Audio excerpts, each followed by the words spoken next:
Hare Krishna, everyone. Hare Krishna mindenkinek. Welcome. Isten hozott mindenkit.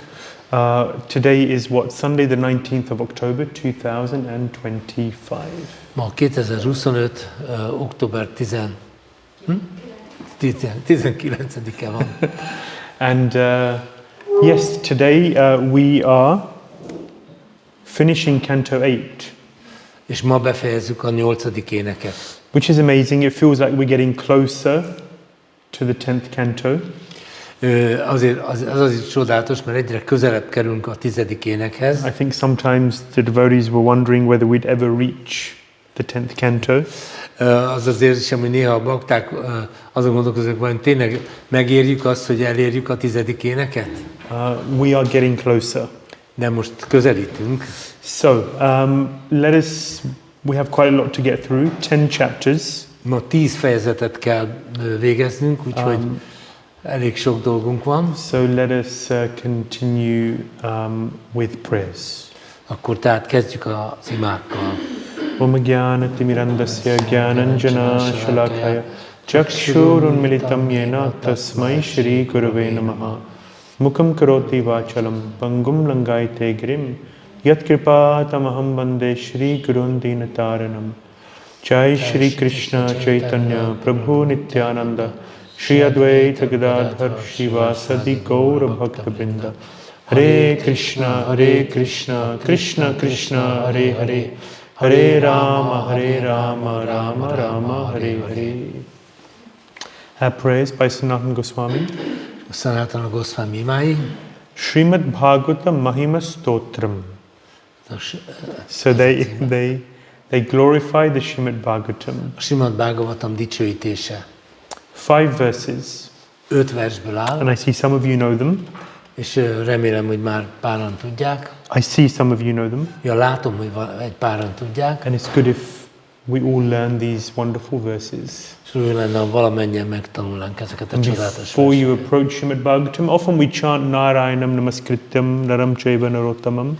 Ezt sokszor mondjuk, ezt az imát. And then Devam Saraswatim Vyasam Tato Jayamuduriyat. And then Nashta Prayashu Bhadreshu Nityam Bhagavata Sevaya Bhakti Uttama Shloke Bhaktir Bhavati Naishtaki. So we chant these wonderful verses. Tehát szoktuk ezeket a csodálatos verseket énekelni, vagy mondani. But there's never enough verses. De soha nem tudhatunk elég sok verset. And each verse has its own mood. És minden versnek megvan a saját hangulata. They are infused with the mood of the author. A szerző hangulata itatja át őket. So here, these beautiful verses, they depict the mood of Srila Sanatana Goswami. Ezek a csodálatos, gyönyörű versek leírják Sanatana Goswami, a szerzőnek a hangulatát. They help us to get a small taste of what he's tasting. Segítenek abban, hogy egy icipicit megízleljük azt az ízt, amit ő érez. So they say Shukamukhad Amrita Dravya Samyutam, that Shukadev Goswami has pecked the bimba fruit of the Śrīmad-Bhāgavatam. Azt mondják, hogy Shukadev Goswami belecsípett a Śrīmad-Bhāgavatam gyümölcsébe. And that fruit, when a parrot pecks the bimba fruit, that fruit becomes sour. No, it becomes sweet. Sweeter. És amikor a papagáj belecsíp a bimba gyümölcsbe, akkor azt mondják, hogy az édesebb lesz. So Shukadev Goswami is likened to a parrot. A Shukadev Goswamit egy papagájhoz szokták hasonlítani. And this is the third verse of the Bhagavatam. Nigama kalpaturor galitam phalam, the third verse of the Bhagavatam. Igen, ez a Bhagavatam 3. versében van. So Shukadev Goswami is a parrot and Bhagavatam is the bimba fruit. Shukadev Goswami a papagáj, és a Bhagavatam a bimba gyümölcs. And when he pecks that fruit, és amikor belecsíp ebbe a gyümölcsbe, it becomes sweeter and sweeter. Akkor egyre édesebb lesz. When Shukadev Goswami pecks, or when he reads, churns and comments on the Bhagavatam, describes the Bhagavatam, then it becomes sweeter and sweeter. És amikor Shukadev Goswami köpüli a Bhagavatamot, egyre édesebb lesz. But it doesn't stop there. De ez még nem minden. Often we find that things, as they go down in time from person to person, things degrade, especially in Kali Yuga. Általában azt tapasztaljuk, hogy ha egyik ember másiknak átad, és az továbbad dolgokat, akkor különösen a Kali Jugában a tartalom az elsilányul. If you leave a glass of water here for 10 years, for 20 years, what will happen? Hogyha egy pohár vizet itt hagyunk 10 évre, 20 évre, akkor mi fog történni? Will it become fresher and fresher? Egyre frissebb lesz? No. Nem. So in the same, everything in this material world we expect will become stale, bad, Ebben az anyagi világban minden, az idővel minden áporodott lesz, degrade. És hát elsilányul. And so as the Bhagavatam is passed down from great teacher to another great teacher, it doesn't degrade, rather the opposite, it becomes sweeter and sweeter. De a Bhagavatammal fordított történik, ahogy az egyik nagy tanító továbbadja a másik nagy tanítónak, egyre édesebb lesz. Because each of these great personalities, they not only are transparent via mediums to pass on the message of the predecessor acharya. Tehát ez azért van, mert ezek a nagy bölcsek nem egyszerűen csak egy átlátszó közeg, amin keresztül továbbítják a megelőző ácsárjának a tudását. But the other aspect is that they add their own realization. Hanem az történik, hogy a saját megvalósításaikat is hozzáteszik. They don't change anything. Semmit nem változtatnak meg. They only add their own perspective and realization. De a saját perspektívájukat, a saját megvalósításukat hozzáadják. So as the Bhagavatam is passed down the chain from great teacher to disciple, great teacher to disciple, in this way they're all adding their own realization. Tehát ahogyan a Bhagavatamot az egyik tanító nemzedék átadja a következő nagy tanítóknak, azáltal egyre nemesebb lesz, egyre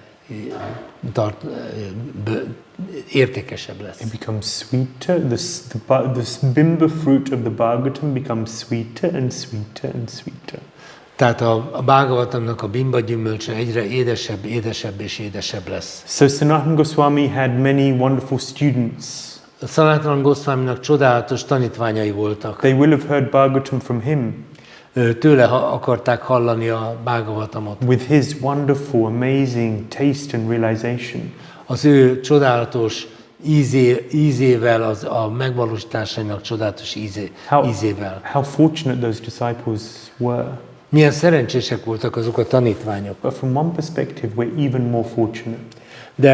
De bizonyos szempontból mi még szerencsésebbek vagyunk. Because we have the commentaries of Sanatana Goswami. Mert nekünk ott vannak Sanatana Goswaminak a kommentárjai. But also Rupa Goswami.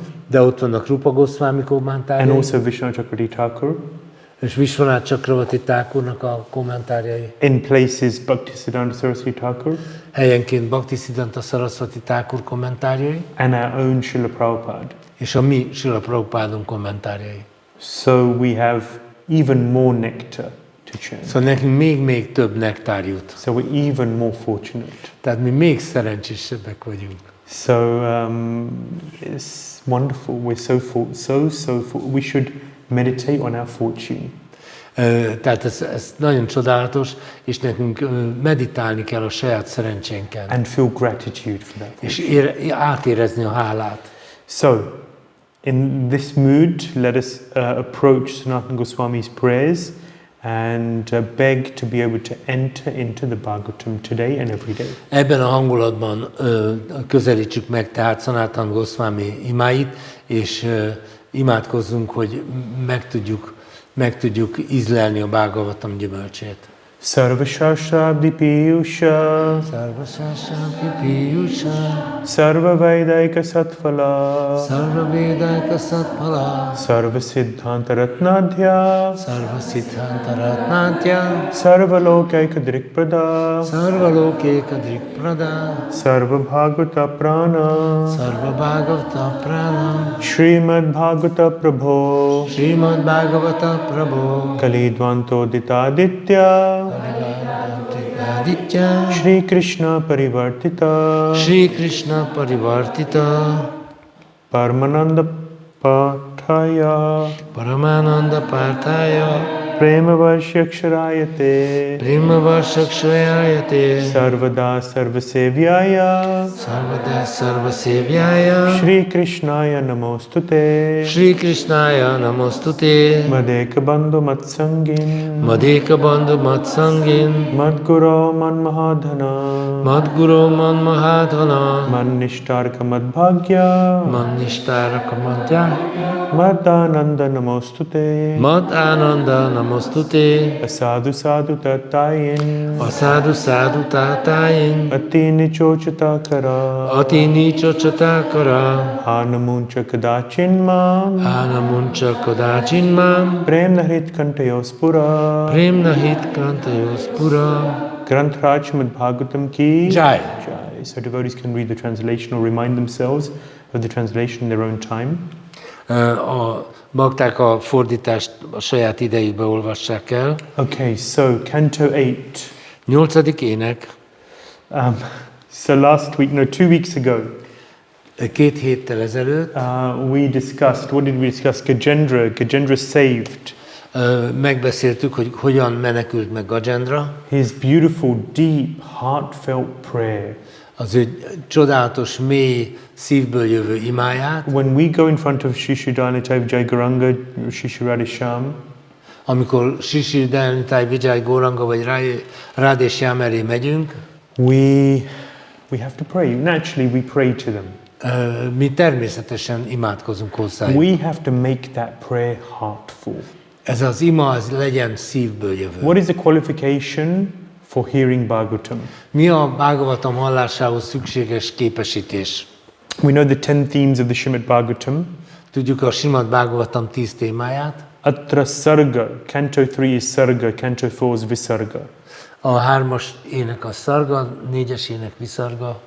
So it means creation, primary creation, secondary creation. Elsődleges teremtés, másodlagos teremtés. What is Canto 1?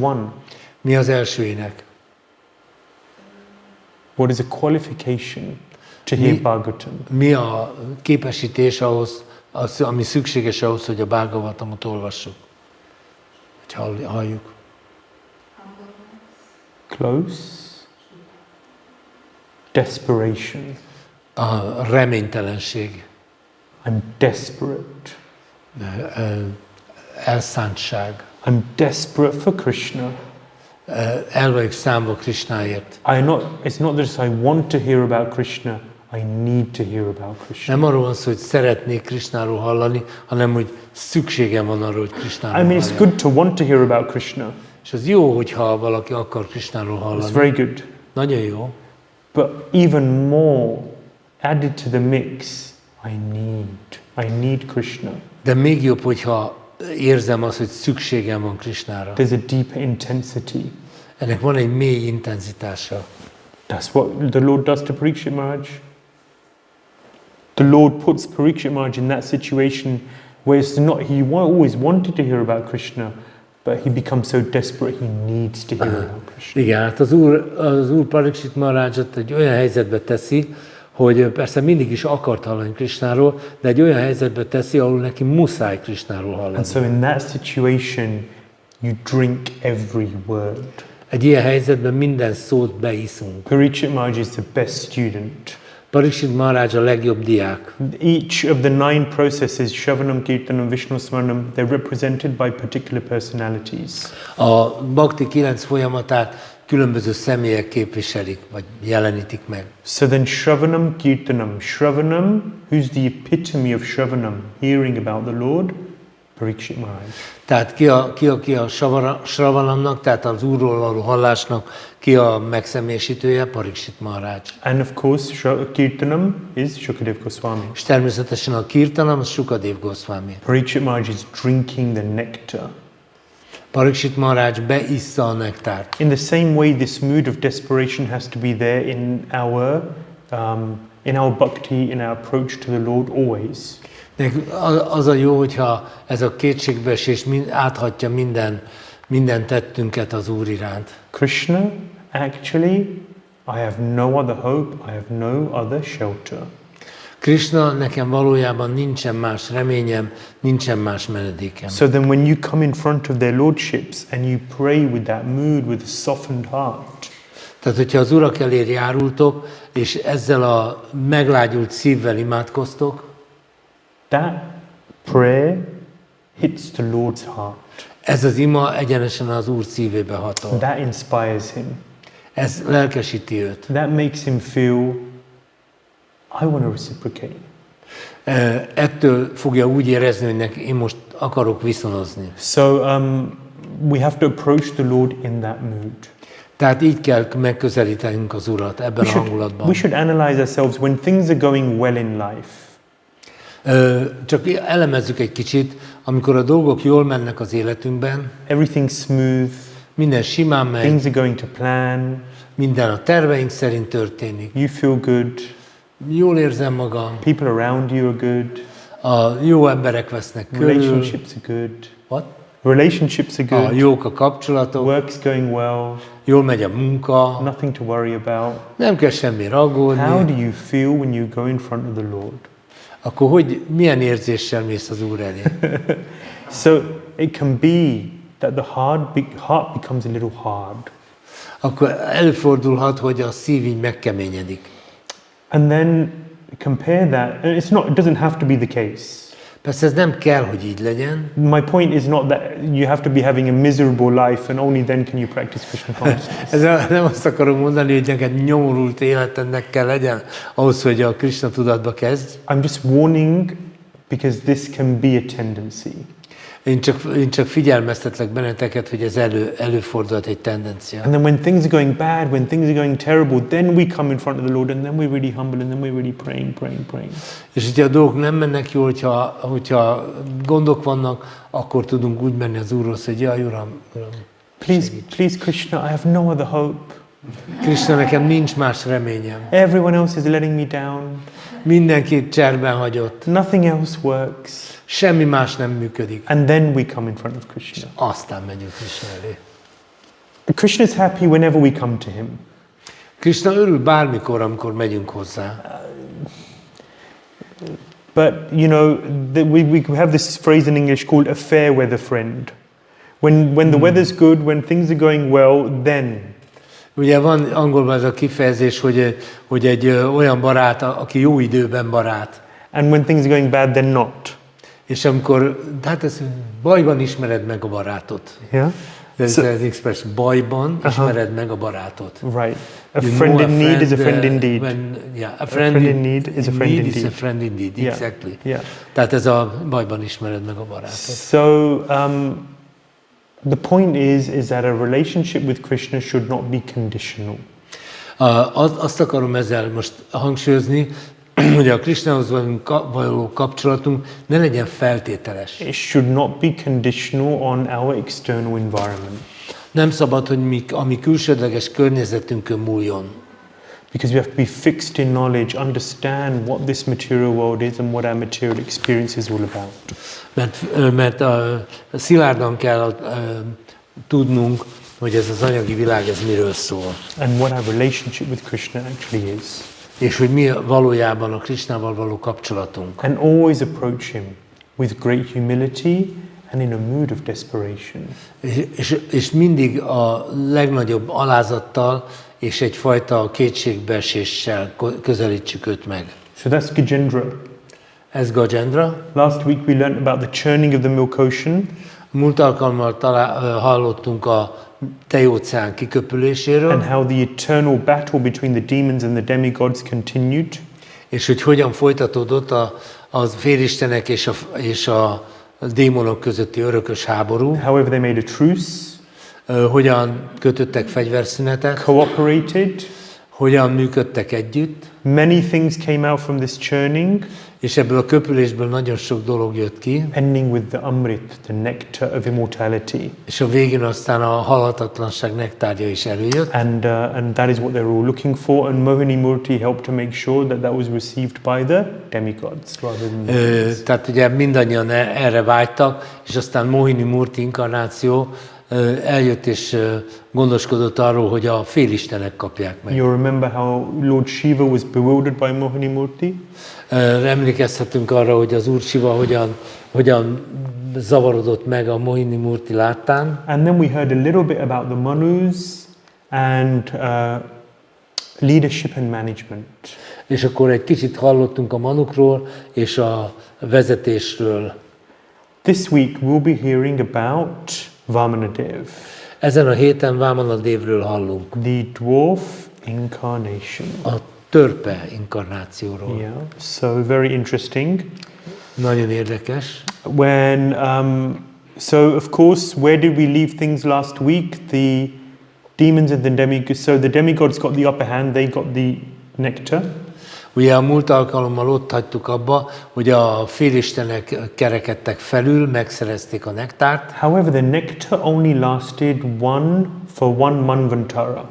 De ennek a nektárnak a hatása csak egy manvantarára volt érvényes. Only for a few hundred million years. Csak egy pár százmillió évre. But after that, they became weakened. De ezután meggyengültek. So the demons, they were preparing. A démonok készültek. They were doing various yagyas. Különféle jagjákat, áldozatokat hoztak. You may remember also that after the whole churning of the Milk Ocean, many demons died in the ensuing battle. Emlékezhetünk arra, hogy a tejóceán kiköpülése után kibontakozó csatában sok démon elpusztult. But Shukracharya was a very powerful guru. He's the guru of the demons. De Shukracharya, aki a démonok guruja volt, ő egy nagyon erős guru volt. And he gave them Mrityu Sanjeevani, something which can bring people back to life. Ő tudott valamit, amitől a halottakat vissza lehetett hozni az életbe. So then the demons were brought back to life. Tehát a démonok visszatértek, életre keltek. And he was instructing them on various yagyas in order to increase their strength. És akkor tanította őket különböző jagjákra, hogy megnöveljék az erejüket. They also served their spiritual master. Service. The demons served their spiritual master. Aha. A démonok szépen szolgálták a lelki tanítómesterüket. And in this way they got the upper hand against the demigods. És így aztán ismét felülkerekedtek a félisteneken. So then what do the demigods do when they can't beat the demons? Na hát akkor mit csinálnak a félistenek, hogyha nem bírnak a démonokkal? They get desperate. Kétségbeest. They come in front of the Lord. Kétségbeesésükben az Úrhoz járultak. And they beg for his mercy. They beg for help. És könyörögtek, hogy segítsen nekik. And in this way, the Lord comes. És így módon jön az Úr. He comes as Vamanadev, the son of Aditi. Úgy jön, mint Vamanadev, Aditi fia. A little dwarf. Egy kis törpe. Small, Kicsi. insignificant seeming. Úgy néz ki, mint a jelentéktelen lenne. And he asks Bali Maharaj, the king of the demons, for 3 steps of land. És ő Bali Maharaját, a démonok királyát arra kér, hogy csak a 3 lépésföldet adjon neki. How innocent. Milyen ártatlan kérés. How cute. Milyen cuki.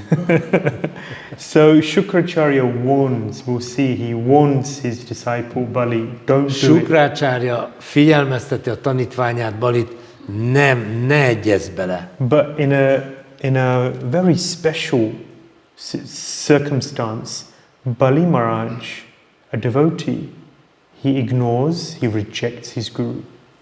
De ebben a különleges helyzetben Bali Maharaj, aki a szívében bakta, ő elutasítja a lelki tanítómesterét. We'll be speaking about that a little today. Majd erről beszélünk még egy kicsit ma. But in this way he surrenders to the Lord. És így módon ő meghódol az Úrnak. And therefore he goes down as one of the 12 Mahajans. És így módon belekerült ebbe a szűk válogatott keretbe a 12 Mahajan. Balirvaya Sakirvayam. So there's 12 Mahajans. Ugye van 12 Mahajan. 6th canto. It describes the A 12 hatodik énekben van leírva. So and in this way the Lord takes everything from Bali. Így módon az Úr mindent elvesz Balitól. He takes all the entire universe A teljes univerzumot and elveszi tőle, even Bali himself. és még magát Balit is. In this way, Bali Maharaj is left empty-handed with nothing. És így módon Bali Maharaj nincs telenné vált. He's able to dedicate everything to Krishna. Ő mindent Krishnának tudott felajánlani. And in this way, he is able to escape the trap of attachment. És így megmenekült a ragaszkodás csapdájától. So, very interesting pastime. Ez egy nagyon érdekes kedvtelés. Many wonderful lessons that we can learn. Csodálatos leckéket vagy tanulságokat tudunk levonni. Now, just to remind you all, where do we begin at in the eighth canto? Csak hogy emlékezzünk rá, hogy a 8. ének hogy kezdődik. Parikshit Maharaj said, so what happens in a day of Brahma? Parikshit Maharaj felteszi ezt a kérdést, mi történik Brahma egy napjában? You know, there's 100 years in the life of Brahma. Ugye Brahma 100 évig él, de micsoda évekig. Each year has 360 days. Minden évnek van 365 napja. So what happens in one day of Brahma? Mi történik Brahma egy napján? Yes, 4.32 billion years, Earth years. 4,32 milliárd év. So this is what the eighth canto covers basically, one day of Brahma. A 8. ének ezt erről szól, Brahma egy napjáról. So the main theme of the eighth canto is Manvantara, one day of Manu. Tehát ugye, tehát akkor a 8. Manus. éneknek egy manvantara a fő témája. Yes. A manuk. Manuk, again. So we've already heard a little bit about Swayambhuva Manu, cantos 3 to 5. A 3-tól 5-ös évekig hallottunk egy kicsit Swayambhuva Manuról. Then we hear, Tamasa Manu, he's the fourth Manu, Gajendra. Ugye a 4. Manu. Yeah, who's called Tamasa Manu.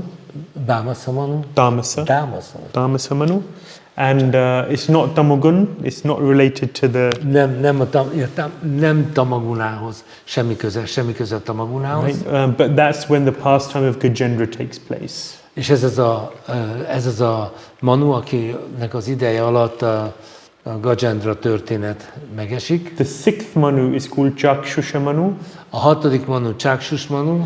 And the churning of the milk ocean takes place on that sixth day, on that sixth Manu. A 6. Manu alatt történik a tejóceán kiköpülése. And then we are currently on the seventh Manu. Most a 7. Manu idejében vagyunk. It's Vaivasvata Manu. Vaivasvata Manu idejében. And this pastime of Bali Maharaj and Vamanadev takes place in this Manu. Tehát Vamanadev és Bali Maharaj kedvtelése ebben a Manuban történik. Yeah, so 14 Manus in one day of Brahma.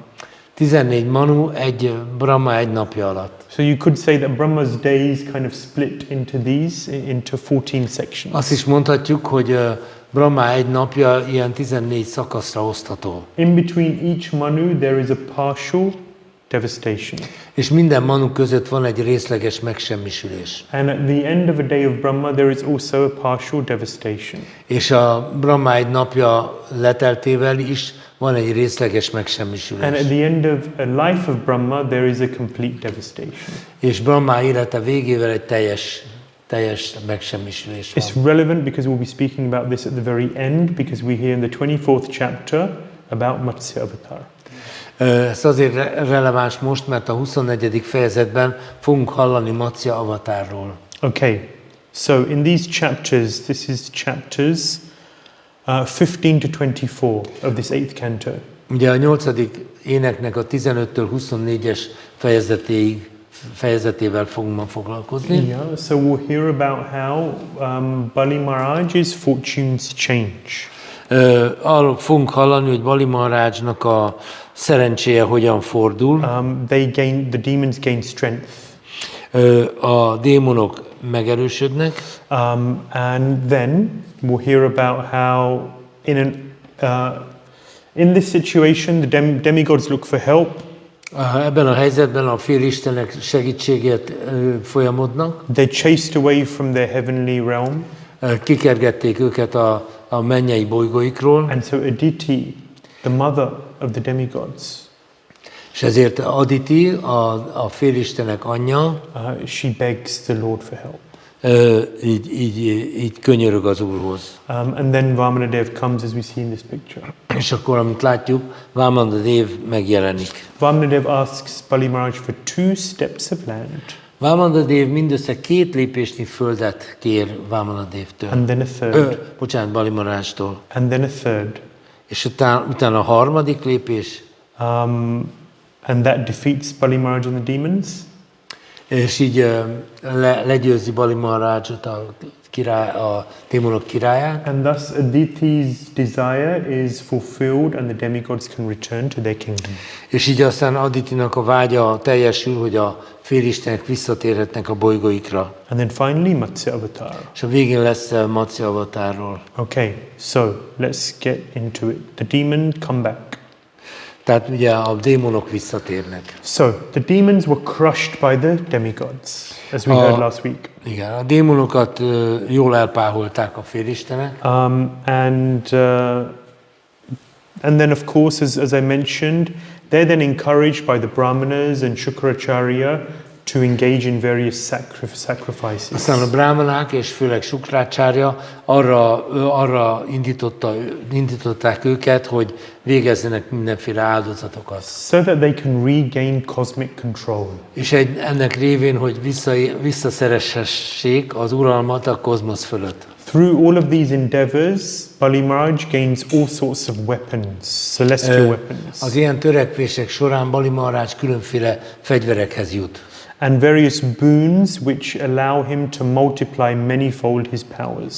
És kap egy csomó olyan áldást, amivel megsokszorozhatja az erejét. With this regained strength, ezzel a visszanyert erejével, and of course, as we mentioned over time, the demigods' strength was going down because the effects of the Amrit ran out. Igen, és mert hallottuk, hogy a félisteneknek az ereje is csökkent, mert ugye az Amritnak, ennek a nektárnak a hatásait már kezdett kifutni. The demons attacked the demigods. Így ebben a helyzetben a démonok megtámadták a félisteneket. They went to the capital of Indra. Elmentek Indra fővárosába. It's called Amravati. Ezt úgy hívják ezt a várost, hogy Amravati. There's a lot of opulence there. Nagyon pompás város. But Bali Maharaj and the demons, they attacked Indra in his kingdom. De Bali Maharaj és a démonok megtámadták őt. Brihaspati is the guru of the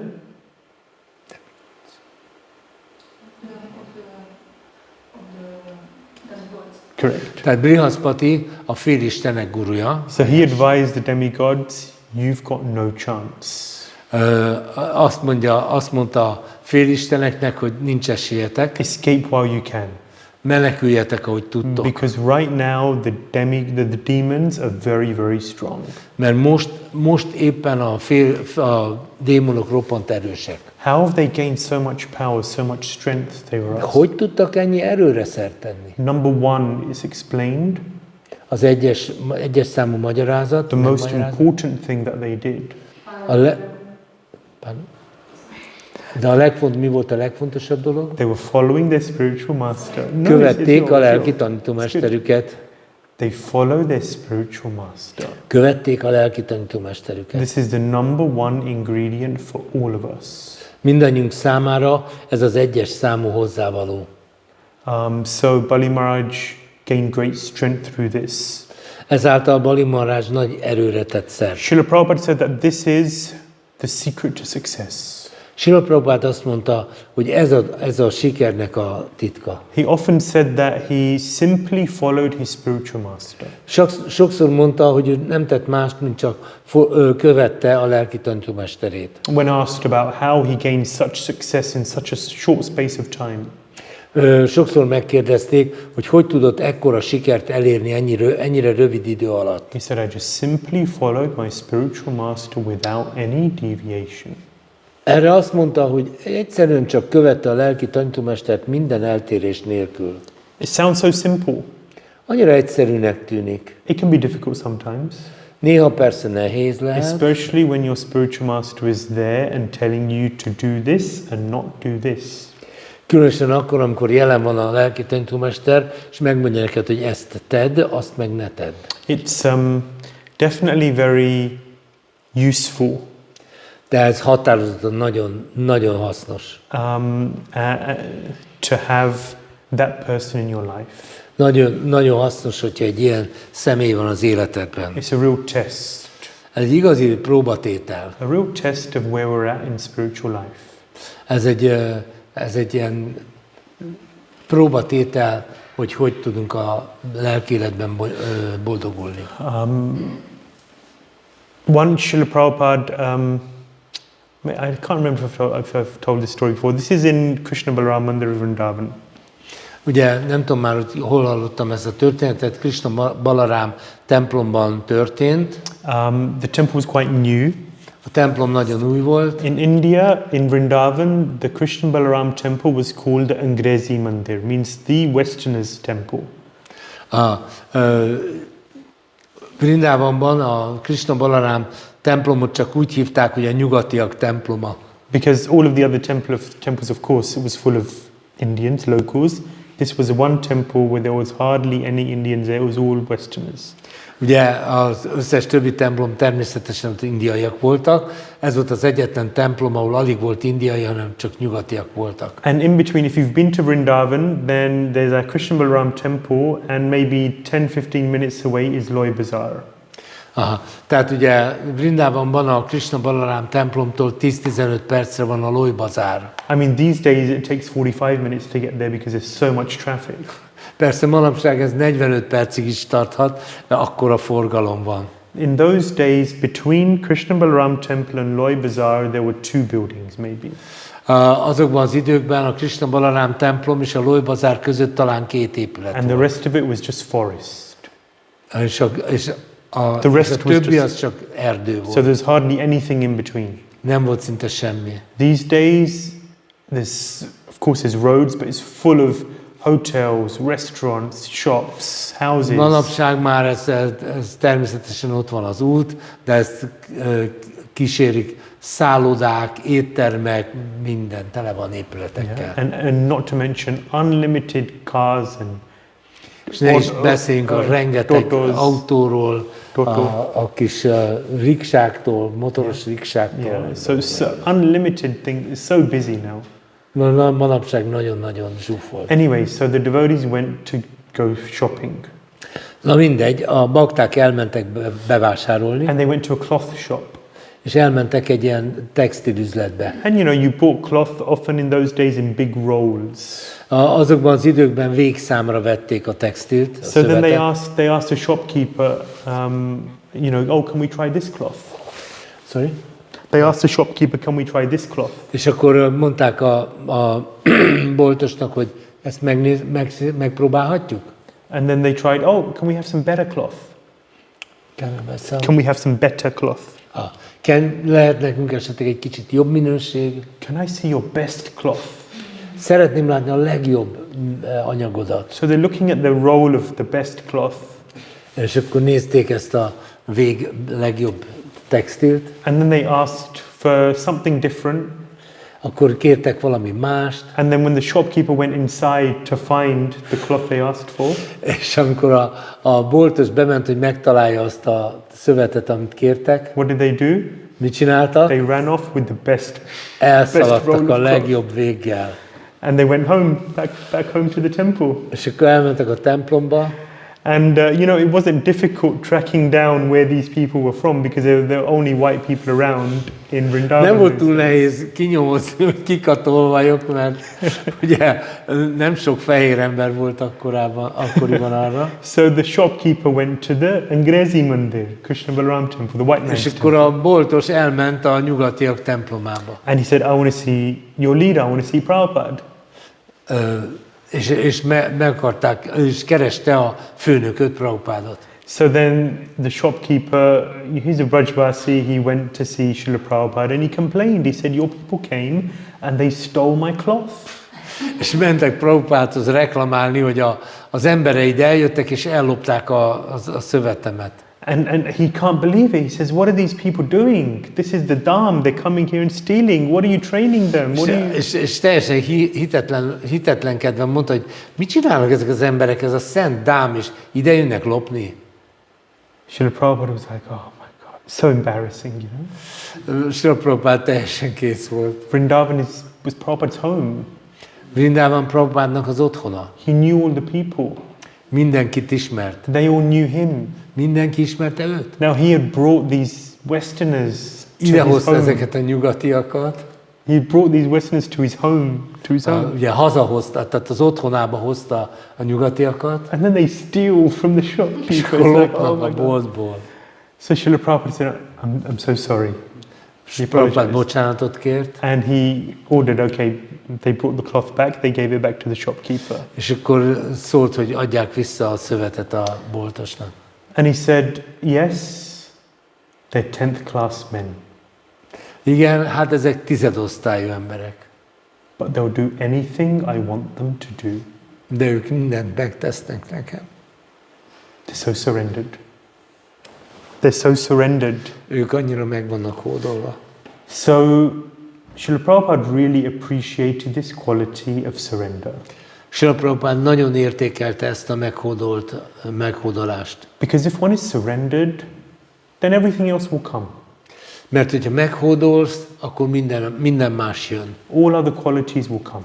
Minden többi tulajdonság megjelenik. If you look at the 26 qualities of a Vaishnava, ha nézed a Vaishnava 26 tulajdonságát, honesty, self-control, becsületesség, önuralom, simplicity, egyszerűség, so many wonderful qualities. Annyira sok csodálatos tulajdonság. But there's one quality which is the Swarup Lakshana, the number one quality. De az egyes számú tulajdonság is the Swarup Lakshana, the number one, primary.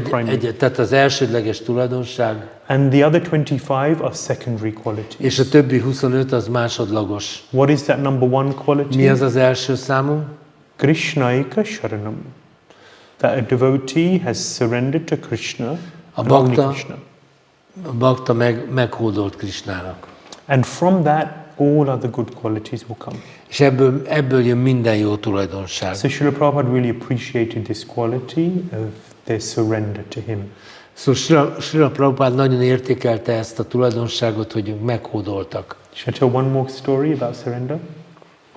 I like this Akkor mondjak még egy történetet a meghódolásról. Time is flying, so I'll have to go a little faster. Nagyon szalad az idő. But I like this story, so I'll tell you. De szeretem ezeket a történeteket. Maybe again, some of you will have heard it, but I always like the story when I hear it. Lehet, hogy már volt, aki hallotta ezt a történetet, de hát én szeretem ezeket. I don't know, actually, Govinda Maharaj told this story at Vyasa Puja recently. Govinda Maharaj mondta el ezt a történetet a Vyasa Pujáján nemrég. So maybe you've all heard it. Lehet, hogy hallották. It's about Malati Mataji.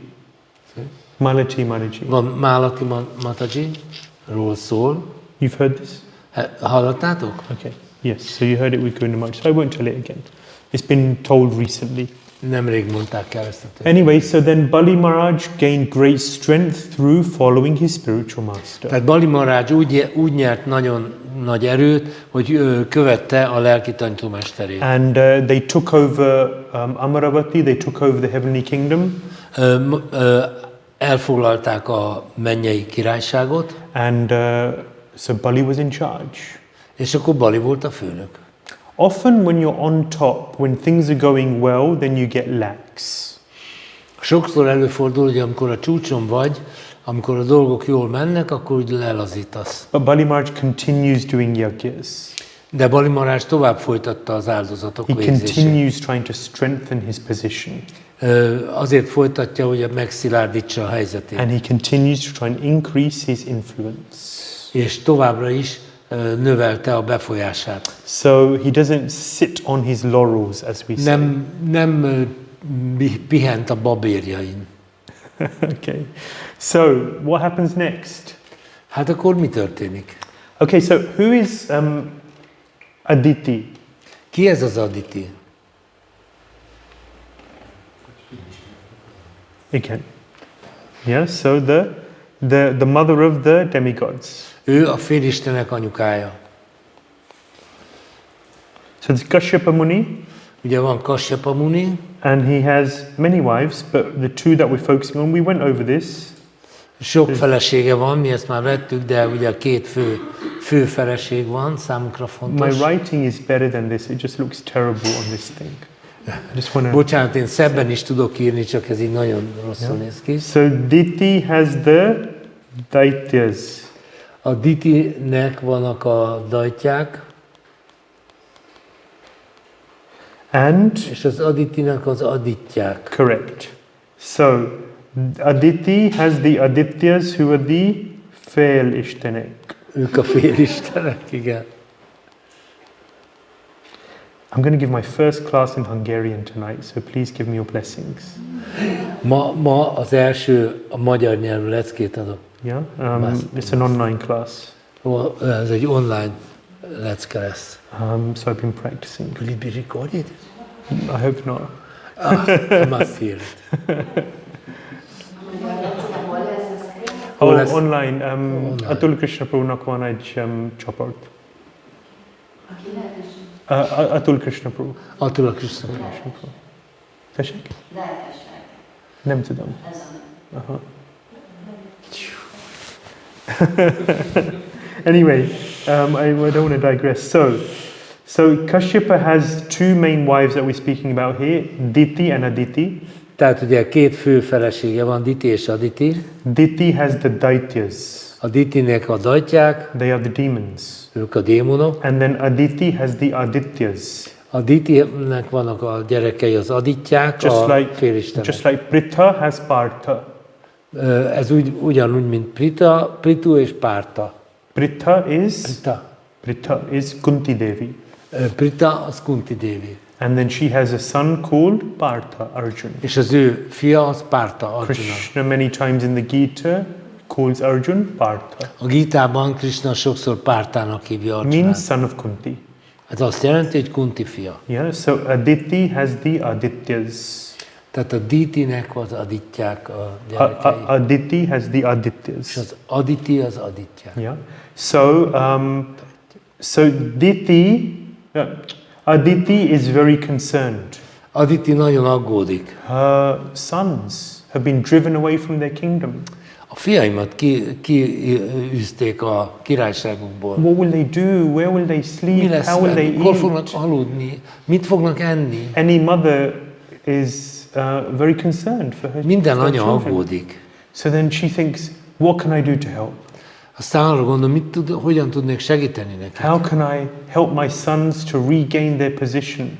Hogy tudnám abban segíteni a fiaimat, hogy visszanyerjék a She was pozícióikat? so proud of her sons. Ő nagyon büszke a fiaira. Yeah. So in this way, she begins to think, and she asks her husband, what can I do to help? És megkérdezi persze a férjét, hogy mit tudok tenni, mit tud tenni. So Kashyapa Muni advised that if you want a permanent solution, then there's only one person who can give it to you. That is the Supreme Lord Vishnu Krishna. És Kasyapa Muni azt mondja a feleségének, hogy ha egy állandó megoldást akarsz, erre csak egyetlen mód van, hogyha a legfelsőbb Úrhoz fordulsz. So she said, okay, well, how can I worship the Lord? How can I get his mercy? És akkor a feleség megkérdezte, akkor hogy tudom én imádni az Urat, hogy tudom megkapni a kegyét? So Kashyapa Muni advised her in a special vrata called the Payovrata. Egy különleges vratát ajánl neki, Payovrata. Payovrata. And it involved various different austerities, Ez különféle vezeklésekből áll. intense austerities. Nagyon-nagyon intenzív And vezeklésekből. it's called the Payovrata. Does anyone know what Payo is? Tudja valaki, mi ez a pajó? Day, milk. Tej. So you only allowed to drink milk for 12 Tehát neked days. csak 12 évig csak tejet szabad inni. So this is part of the vrata. There's more to it, of course. Persze nem csak erről van szó, más dolgok is vannak. So Aditi engages in this intense 12-day austerity, and in this way, the Lord appears to her. 12 days. Tehát 12 napon át végzi ezt a lemondást, és az Úr megjelenik neki. And the Lord understands her motherly concern. She doesn't even need to say. Az Úr megjelenik, de nem kell Aditinek semmit sem mondania, mert az Úr megérti az anyai aggodalmát. So the Lord reassured her that I will find a way to reinstate your sons as the rulers. És az Úr megnyugtatja Aditit, hogy meg fogom találni a módját, hogy visszahelyezzem a fiaidat a helyzetükbe. Yes, it's true. The Lord says, yes, it's true that the demigods have followed my laws. They've worshipped their spiritual master, satisfied him, and therefore they're empowered. The Lord says that yes, they followed the demons have followed my Lord. Aha. Tehát ugye azt mondta Úr, igen, a démonok szépen imádták a lelki tanítómesterüket, ezért lettek erősek. So they're following my laws. Tehát ők az én törvényeim szerint jártak el. So because they're following, they're strong, they're empowered. Azért lettek erősek, azért lettek felhatalmazottak, mert követték az én törvényeimet. But now you've worshipped me. De akkor most te imád. I can't ignore that. És te imádtál engem, ezért ezt nem tudom figyelmen kívül hagyni. So I will find an ingenious way of making your wish come true. Én majd kitalálok egy furmányos módot arra, hogy a vágyadat teljesítsem. And in this way the Lord disappeared. És aztán az Úr eltűnt. Soon after, Kashyapa Muni could feel something changed. Kisvártatva Kashyapa Muni érzett valamit a levegőben. And he could understand through his mystic ability, he could understand that the Lord has entered into him. És a misztikus erejével érezte, hogy beleköltözött az Úr. And thus Kashyapa impregnated Diti. És így aztán Kashyapa behatolt Aditibe. Igen. And in this way, Vamanadev appeared. És aztán így született meg, vagy jelent meg Vamanadev. Yeah. So this at an auspicious hour, Vamanadev appeared in the womb. Vamanadev came from the womb of Aditi. Tehát Aditi méhében jelent meg Vamanadev. And this was all, of course, because of why the Lord. See, there's many examples of the Lord appearing to couples. Sok példa van arra, hogy az Úr megjelenik, mint egy párnak a gyermeke. There's Devahuti and Devahuti és Kardama Muni. Devahuti és Kardama Muni. Who comes? Kapil. Someone? Who comes to them? Kapila Muni. Kapila Muni. Of course, there is Nanda and Yashoda. Persze Nanda és Yashoda. So they do great austerities. It's described in the 10th canto. They do great austerities to get the Lord as their son. A 10. énekben benne van, nagyon nagy lemondásokat végeztek, hogy az Úr megjelenjen a gyermekükként. It is not an ordinary thing to have the Lord as your son. Nem mindennapi dolog, hogy az Úr megjelenik, mint a gyermeked. So Kashyapa's austerities, Aditi's austerities and devotion, that is what attracted the Lord to appear as Tehát Kashyapa lemondásai, Aditi lemondásai, ezek így arra inspirálták az Urat, hogy megjelenjen, mint a gyermekük. When he came, Vamanadev was bright, effulgent, shining. Amikor megjelent, Vamanadev ragyogó volt, tündökölt. So attractive. Nagyon vonzó volt. Described he was blonde hair, he had blonde hair. Szőke haja. And he was so small. És olyan kis pici volt. A dwarf.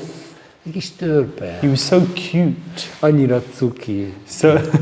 So he was marked with all Vedic markings. Persze az összes védikus jegy rajta volt a testén. Very auspicious.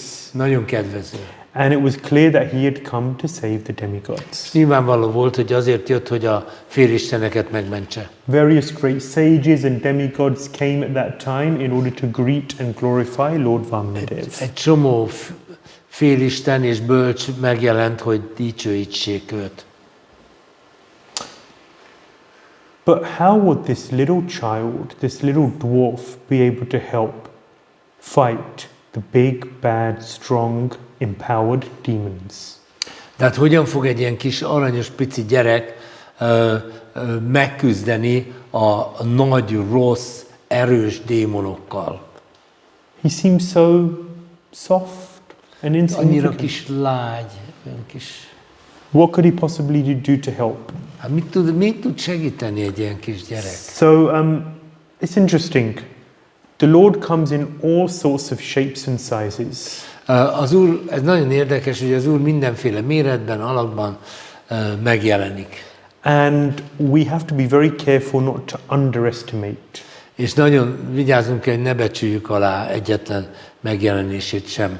Varahadev comes in order to lift the earth from the nether regions. Varahadev azért jön, hogy felemelje a földet az alsóbb világokból. In a form of a boar. És vaddisznó alakot vesz fel. Yes, not a very clean, pleasant animal. A vaddisznó azért nem egy nagyon tiszta és kellemes állat. We'll be hearing a little later, Matsya Avatar, the Lord comes in the form of a fish. A kicsit később fogunk hallani Matsya Avatarról, aki egy hal formában jelent meg. Which mode is a fish in? Vajon a hal forma milyen kötőerőben van? Ignorance. Tudatlanságban. We have a phrase in English, he's got the memory of a fish, a goldfish. Van egy mondás angol, hogy annyira az emlékezete, mint egy aranyhalnak. Because if you see a fish, it has just say, it's in a tank. The fish is in, you have. Yeah, van ugye egy akvárium. And the fish will go from one end of the tank, and it's like 2 meters, and it will go from one end of the tank, and looking around like everything's new. Ugye a halacska ugye egy 2 méteres akváriumnak az egyik végétől elmegy a másik végéig, és úgy néz körül, mint a sose látta volna. And then it will turn around and go back the other way, and everything is new in that direction. És akkor jön visszafele, akkor is úgy viselkedik, hogy minden nagyon új lenne. And it goes back and forth all day, looking at this new environment. És egész nap csak úszkál oda-vissza, és ismerkedik ezzel az új közeggel. Because he's forgotten that he's come here before. Elfelejtette. So quite ignorant. Tehát eléggé tudatlan But állapotban. the Lord comes in the form of a fish. És akkor az Úr megjelenik hal formában. And a tortoise, Kurma avatar, we heard ugye last week. teknőc formában. And so many other forms. És annyi mindenféle formában. But they all have a very important function to play. De minden egyes formában van egy nagyon fontos funkció, amit betölt. So when the Lord comes, we should understand that this is not an ordinary situation. Tehát fontos, hogy megértsük, hogy amikor jön az Úr, az nem egy szokványos helyzet. It's described in the Bhagavad Gita, Mam Chayobe Abhicharina Bhakti Yogena Sevate Sagunan Samatityaitan Brahma Bhuyaya Kalpate, that when you serve the Supreme Personality of Godhead, then uninterruptedly, hogyha megszakítás nélkül szolgálod a legfelsőbb Urat, Abhavicharini Bhakti, uninterruptedly, intensely serve the Lord, then you are taken above the modes of material nature. Ha tehát megszakítás nélkül intenzíven szolgálod az Urat, akkor felülemelkedhetsz a kötőerőkön. This works. Működik. So that personality whom we serve, and through serving him, we become taken above the modes. How can that person be governed by the modes? That was complicated. So that personality who, if we serve him, we get taken above the modes. Igen. Tehát, hogyha egy olyan személyiség, aki minket föl tud emelni a kötőerők fölé, hogy jelenhetne ez meg egy tudatlanság kötőerejében? Igen. So then, tehát nyilván nem, az a hal inkarnáció nem tudatlanságban van. Exactly. So how can the fish therefore, how can the fish or the vaddisno, the boar, egy hal vagy egy vaddisznó, hát hogy lehet? How can they ever be in the mode Hogy of lehet ignorance? egyáltalán tudatlanság? When the Lord comes in these forms. Tehát persze, amikor az Úr jön ezekbe a formákban. In the same way, here, don't underestimate Vamanadev. Tehát ugyanígy nem szabad itt alábecsülnünk Vámanadévát. He's just a small little child, Egy kis gyerek, Brahmana boy, soft and innocent. Egy kis brahmana fiú, olyan lágy, olyan kis ártatlan. And a dwarf on top of all of that. És ráadásul még törpenövés. You know, we've all seen dwarfs before. Sorry? We've all seen dwarves before. Mindannyian láttunk már törpéket. And so poor thing. Olyan kis védtelenek, olyan kis gyámoltalanok. So that's what everyone's thinking when they see Vamanadev. És mindenki ezt gondolta, amikor Vámanadévát látta. I'm talking about this is because it's just painting a picture. Ezt azért mondom el, mert ugye egy képet akarok festeni. And it's good to be able to paint a picture. Jó, hogyha egy képszerűen meg tudjuk ragadni. This is why the BBT art is so wonderful, is so important. Ezért nagyon fontos a BBT művészete. Prabhupada wanted art for a reason. Prabhupada nem véletlenül akarta, hogy legyenek ilyen műalkotások. It helps us to enter into the reality of the Bhagavatam. Segítenek abban, hogy a Bhagavatam valóságába belépjünk. These aren't just Tolkien stories. Ezek nem csak mesék. Tolkien, you know, J.R. Tolkien. I'm talking, you know, or what's the other one? The other lady? Harry Potter lady? Rowling. Rowling. Tehát ezek nem csak mesék, kitalált mesék. Yeah, by someone who's just dreamt them up in their minds. Nem csak hogy valaki ezt így kiötlötte az elméjében. This is history. Ez történelem. This is reality. Ez a valóság. And this art helps us to engage with that reality. És ezek a művészeti alkotások segítenek abban, hogy behatoljunk ebbe a valóságba. And entering into it helps us to be there, absorb in the Bhagavatam. És ha így behatolunk, az segít abban, hogy benne legyünk. So when befogadjuk a Bhagavatam. Yeah, so when Vamanadev hears that okay, the demons are getting strong. Tehát amikor Vámanadev megjelenik, ugye akkor a démonok nagyon erősek. And they're doing more and more sacrifices to become even stronger. És csak folytatják az áldozatokat, hogy még erősebbek legyenek. He says, okay, well, let me go to their sacrificial arena. És akkor azt mondja, jó, menjünk csak az áldozati arénába. And let's go and meet the demons. Lássuk, találkozunk csak ezekkel a démonokkal. So Vamanadev arrives at Bali Maharaj's sacrificial arena. Bali Maharaj, Vámanadev megjelenik Bali Maharajnak az áldozati arénájában. And so there's Vamanadev. Ott van Vámanadev. Instantly he comes and they sit him on the throne. Megjelenik és ráültetik egy trónra. Yeah, and this is Bali Maharaj. És itt van Bali Maharaj. So instantly they just see his effulgence. Hát azonnal látják a ragyogását. He's so attractive, he's so beautiful. Annyira vonzó, annyira szép. Somehow blonde hair in scripture is something special. Tehát ugye a Szentírásokban az, hogy valakinek szőke haja legyen, az különleges. So they, of course, see the thing is, okay, first of all, Bali Maharaj, he's a Kshatriya. Először is Bali Maharaj kshatriya. And Vamanadev is a Brahmana. És Vámanadev egy brahmana. So then you respect a Brahmana?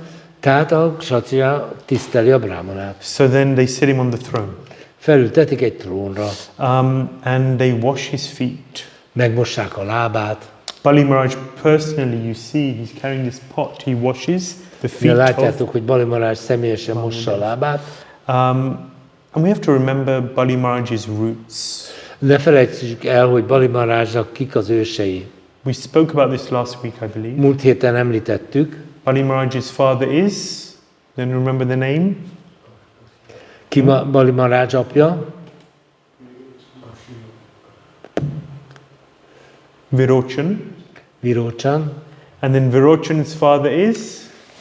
Prahlad Maharaj. Természetesen az ő apja Prahlad Maharaj. So Prahlad Maharaj's grandson is Bali Maharaj. Tehát Prahlad Maharajnak az unokája Bali Maharaj. So Bali Maharaj is a man of pedigree, we say. Nem akárki. Yeah, Nema? Nem akárki. Nem not akárki. Anyone, not just anyone. Oh, not just anyone, yeah, okay. Nem akárki. Yeah, so bhakti is running through his veins. Tulajdonképpen a bhakti ott csordogál az ereiben. So, yeah, Bali Maharaj says it's our duty to serve the Brahminical class.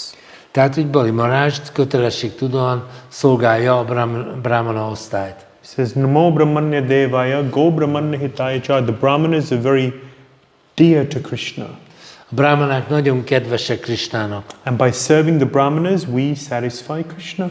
És azzal, ha a brahmanákat szolgáljuk, azzal Krishnát elégedetté tesszük. It's our duty to satisfy you.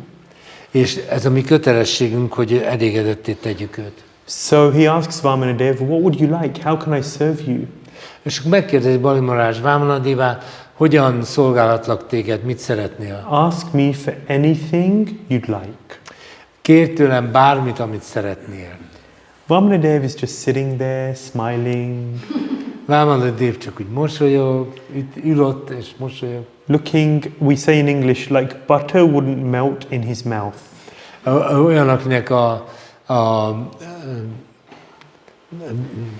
mi a megolvad a szájában? Mi a? Megalszik a tej, akinek a tej megalszik a szájában. Igen. The milk gets coagulated in his mouth. So another one is he wouldn't hurt a fly. You know, it's very simple. He wouldn't hurt a fly. Tehát nem hallana, vagy mi? Ja, persze, lényegsárta. Yeah.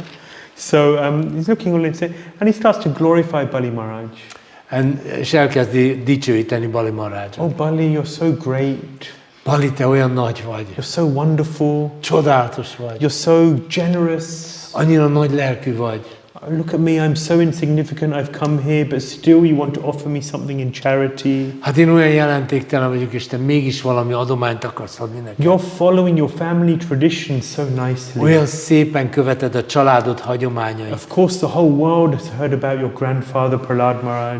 Természetesen az egész világ hallotta te csodálatos nagyapádról, Prahlad Maharajról. His wonderful devotional qualities. Milyen csodálatos odaadási, odaadó as a great king he gave in charity.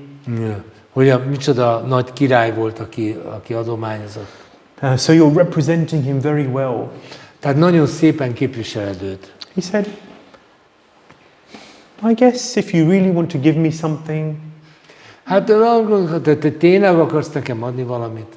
I'll take 3 steps of land. Hát akkor mondjuk legyen 3 lépésnyi föld.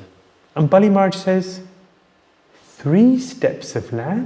Bali Maharaj azt kéri, 3 lépésnyi földet? Just 3 steps. Csak 3 lépésnyit. See, the reason the Lord comes as a dwarf is just irony. Ugye ez egy ironikus, hogy az Úr egy ilyen törpe formában jelenik meg. Krishna likes some flavor. Krishna szereti az ilyen trükköket, ilyen flavor. Nem flavor, aromát. Yeah. Szereti az ilyen csavarokat. Yeah, so you know, a pastime has to have some, you know, there has to be something which makes it more interesting. Igen. Tehát ugye minden kezdelésben van valami kis furfang, amitől olyan érdekes lesz. I mean, just imagine from his perspective, you know, we say, okay, 4.32 billion years. Ugye, ha most meggondolom a mi szempontunkból, 4,32 milliárd év. Yeah, that's one day of Brahma. Ez Brahma egy napja. One life is 311 trillion 40 billion years. Az élete nagyon hosszú. For the Lord, it's one blink of an eye. És az Úr számára ez csak egy szempillantás. So the fact is that all of these pastimes are happening again and again and again and again, quite quickly. És ezek a kezdelések újra meg újra megtörténnek, egész gyorsan váltogatják From his egymást. perspective. Hát az ő szempontjából. So we have another phrase, I like phrases obviously, variety is the spice of life. Ugye a változatosság gyönyörködtet. Yeah? So we need some variation. We need some excitement. Tehát ugye itt kell azért valami kis izgalom, egy kis változatosság. So Krishna has all sorts of ways of making things interesting. Krishnának nagyon sok módja van arra, hogy hogyan tegye érdekessé a dolgokat. And this is particularly true in his Vrindavan pastimes. Ez különösen áll a vrindávani kezdteléseire. We actually have some beautiful books written by Shiva Ramaj, which are on offer right now, so devotees should buy those. Tulajdonképpen Shiva Ramajnak számos könyve van, ami ezekről szól, és most itt külön ilyen akció van. Ez itt a reklám helye. Yes. By the time the video goes out, the offer will probably be over anyway, so for the devotees in the room at least, you can cut it out maybe. Anyway, so it's but Krishna likes some variety. Krishna szereti a változatosságot. He likes some humor. Szereti a humort. A bit of irony. Legyen egy kis éles, kis csípős humor benne, irónia. We see some double meaning. Meg szereti az ilyen kétértelmű megfogalmazásokat. So many different perspectives by which we can understand and learn from these pastimes. Tehát ezek segítenek abban, hogy tanuljunk az ő kedveléseiből. This is all placed there by the Lord. Ezeket mind az Úr teszi bele.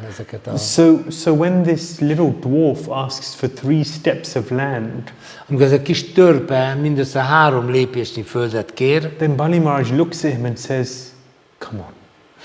Bali Maharaj azt mondja, ugyan már. Ask for something more, come on. Kérjél valami komolyabbat. Ask for something significant. Valami jelentősebbet kérjél. I'm the emperor of this universe. Én vagyok a császára ennek az univerzumnak. Everything under my control. Minden az én behatásom, irányításom alatt And áll. all you're asking me for is 3 steps of land. És te csak 3 lépésnyi földet kérsz. Why is 3 steps of land? Miért 3 lépés földet? Actually, it's described that a brahmana, all he needs is 3 steps of land. Van mögött is egy magyarázat, mert azt mondják, hogy egy brahmanának nem kell több föld, mint 3 lépés. Because if you imagine 3 steps of land is as much as he needs to lay down. Mert 3 lépésnyi föld kell csak, hogy lefeküdjön. Yeah. So what is a brahmana interested in? Mi érdekli egy brahmanát? Yeah. He needs to rest sometimes a little bit. Néha kell pihenni. He gets up. Fel kell. He does his meditation. Csinálja a meditációját. Chants his mantras. Elmondja a mantráit. Studies Shastra. És tanulmányozza a sásztrát. So what do you need? Mire van szüksége? 3 steps of land. Csak 3 lépésnyi földre. Yeah. So that's all he needs. Nincs másra szükség. He's fully satisfied. Teljesen elégedett ezzel. So Bali Maharaj is trying to encourage him. Come on, ask for something more. Bali Maharaj azt mondja, hogy hát figyelj már, kérjél már valami rendesebbet. But Vamanadev then gives him a lecture on satisfaction. Aztán Vamanadev ad neki egy leckét a megelégedésről. Saddhasantushta manasa Bhāgavatam says that one should always be satisfied in mind. A Bhāgavatam azt mondja, hogy az embernek mindig elégedettnek kell lenni az elméjében. Our modern world does not train us to practice satisfaction. Sajnos a mai világ egyáltalán nem arra nevel minket, hogy elégedettek legyünk. Rather the opposite. És inkább az ellenkezője. Satisfaction is seen as a weakness. Úgy tekintik, hogy az elégedettség az egy gyengeség. It suggests that you're not ambitious. Azt jelzi, hogy nem vagy eléggé törekvő. Look at this guy, he doesn't have any desire in life. Nézd ezt a fickót, semmi vágya nincs az életben. He's not a go-getter.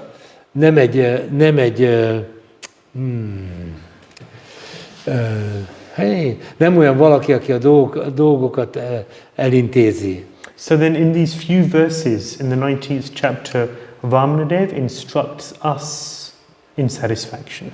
Ugye a 19. fejezetben van 3 vers, amiben Vamanadev minket tanít a megelégedettségre.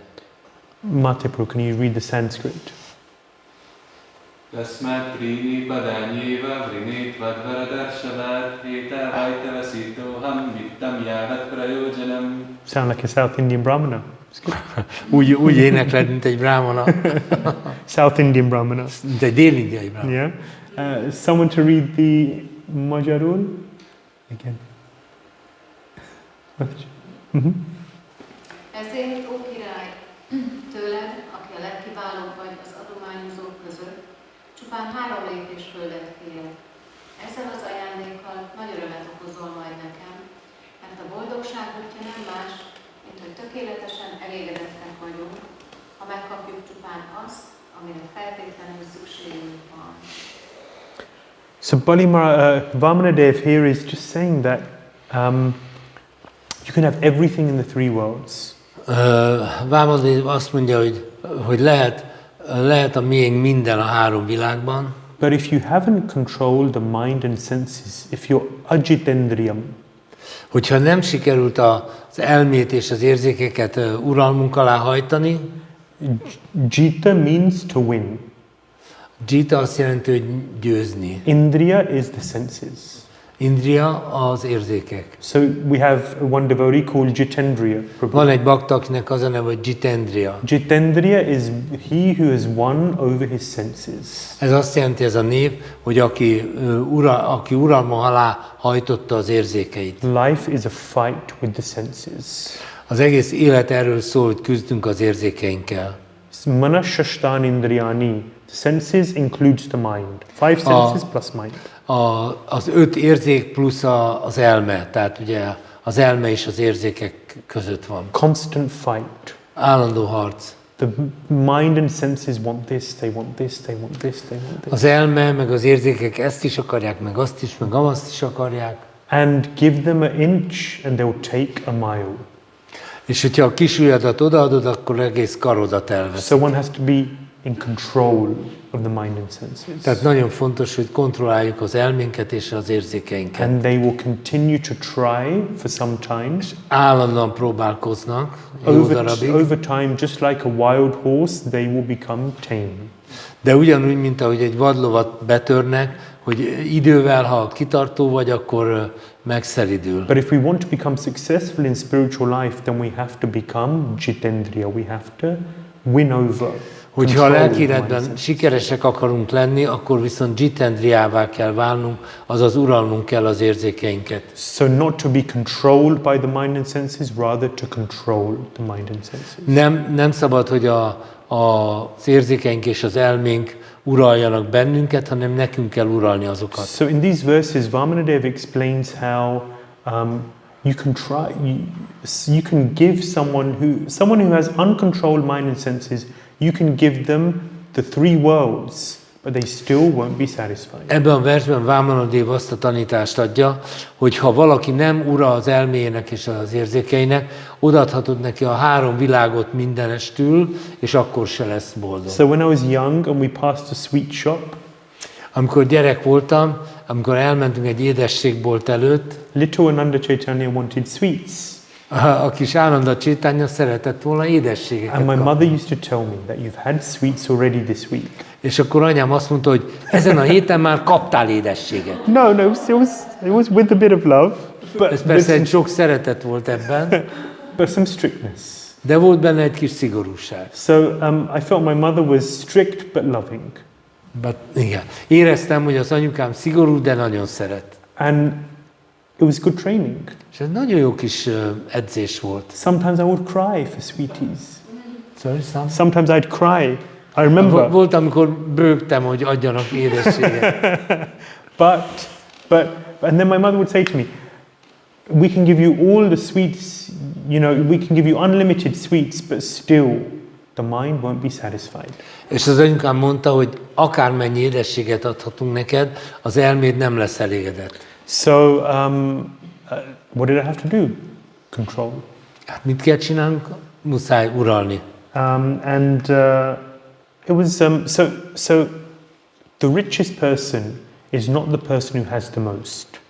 Nem az a leggazdagabb ember, akinek mindene van. But the richest person is that person who needs the least. Hanem az a leggazdagabb ember, akinek a legkevesebbre van szüksége. And therefore Vamanadev convinces Bali Maharaj. Így módon, tehát Vamanadev meggyőzi Bali Maharajot. I'm just a simple brahmana. Én csak egy egyszerű brahmana vagyok. I don't need much. Nekem nincs sokra szükségem. I'm satisfied. Én elégedett vagyok. And therefore, just give me 3 steps of land. Tehát nekem csak adjál 3 lépésnyi földet. But these verses, I think around verse 20, 21 to 27, are very useful to read study and contemplate. Nagyon fontos ez a 20-21-es egész a 27. versig, nagyon fontos versek, amiken érdemes elmélkedni. I was just reading Prabhupada's purport to verse 21. Olvassuk el a magyarázatot, amit Prabhupada 21-eshez fűzött. I'll read it slowly so Madhupadi Prabhu can translate. Lassan fog mondani, hogy tudjam fordítani. The purpose of controlling the senses is to stop one's implication in the cycle of birth and death.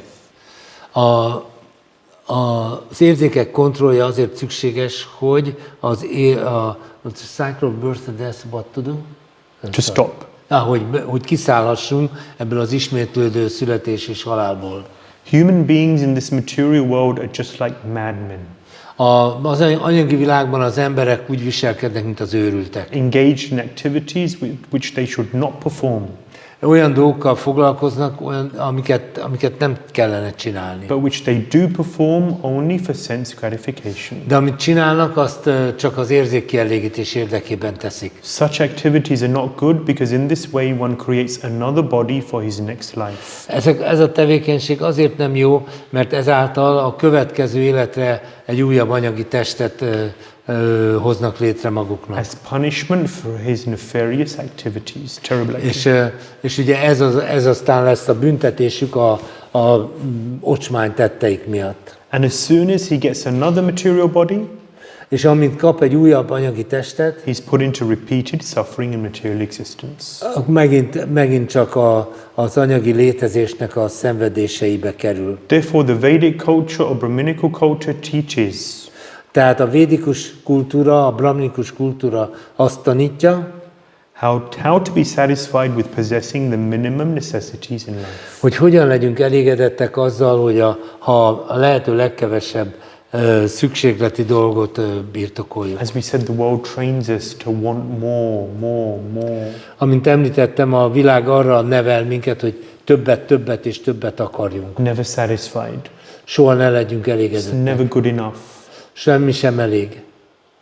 And therefore I'm always chasing. És akkor mindig csak kergetjük a javakat. Never peaceful. Never peaceful. Soha nem vagyunk békések. And this doesn't aid our chanting of the holy names. És ez nem segít ám a dzsapázásban. And therefore one has to be very conscious. Nagyon fontos, hogy tudatosak legyünk. And train the mind to be satisfied. És neveljük arra az elménket, hogy legyen elégedett. So, Vamanadev convinces Bali Maharaj, all I want is 3 steps of land. Tehát Vamanadev meggyőzi Bali Maharajot, hogy nem akarok más, csak 3 lépés földet. But there is, can anyone guess who this is? Shukracharya. De ott van Shukracharya. Shukracharya is a guru of the demons. Shukracharya a démonok guruja. And he's looking at this Vamanadev. Ő ránéz erre a Vamanadevre, And he's thinking, this guy is a trickster.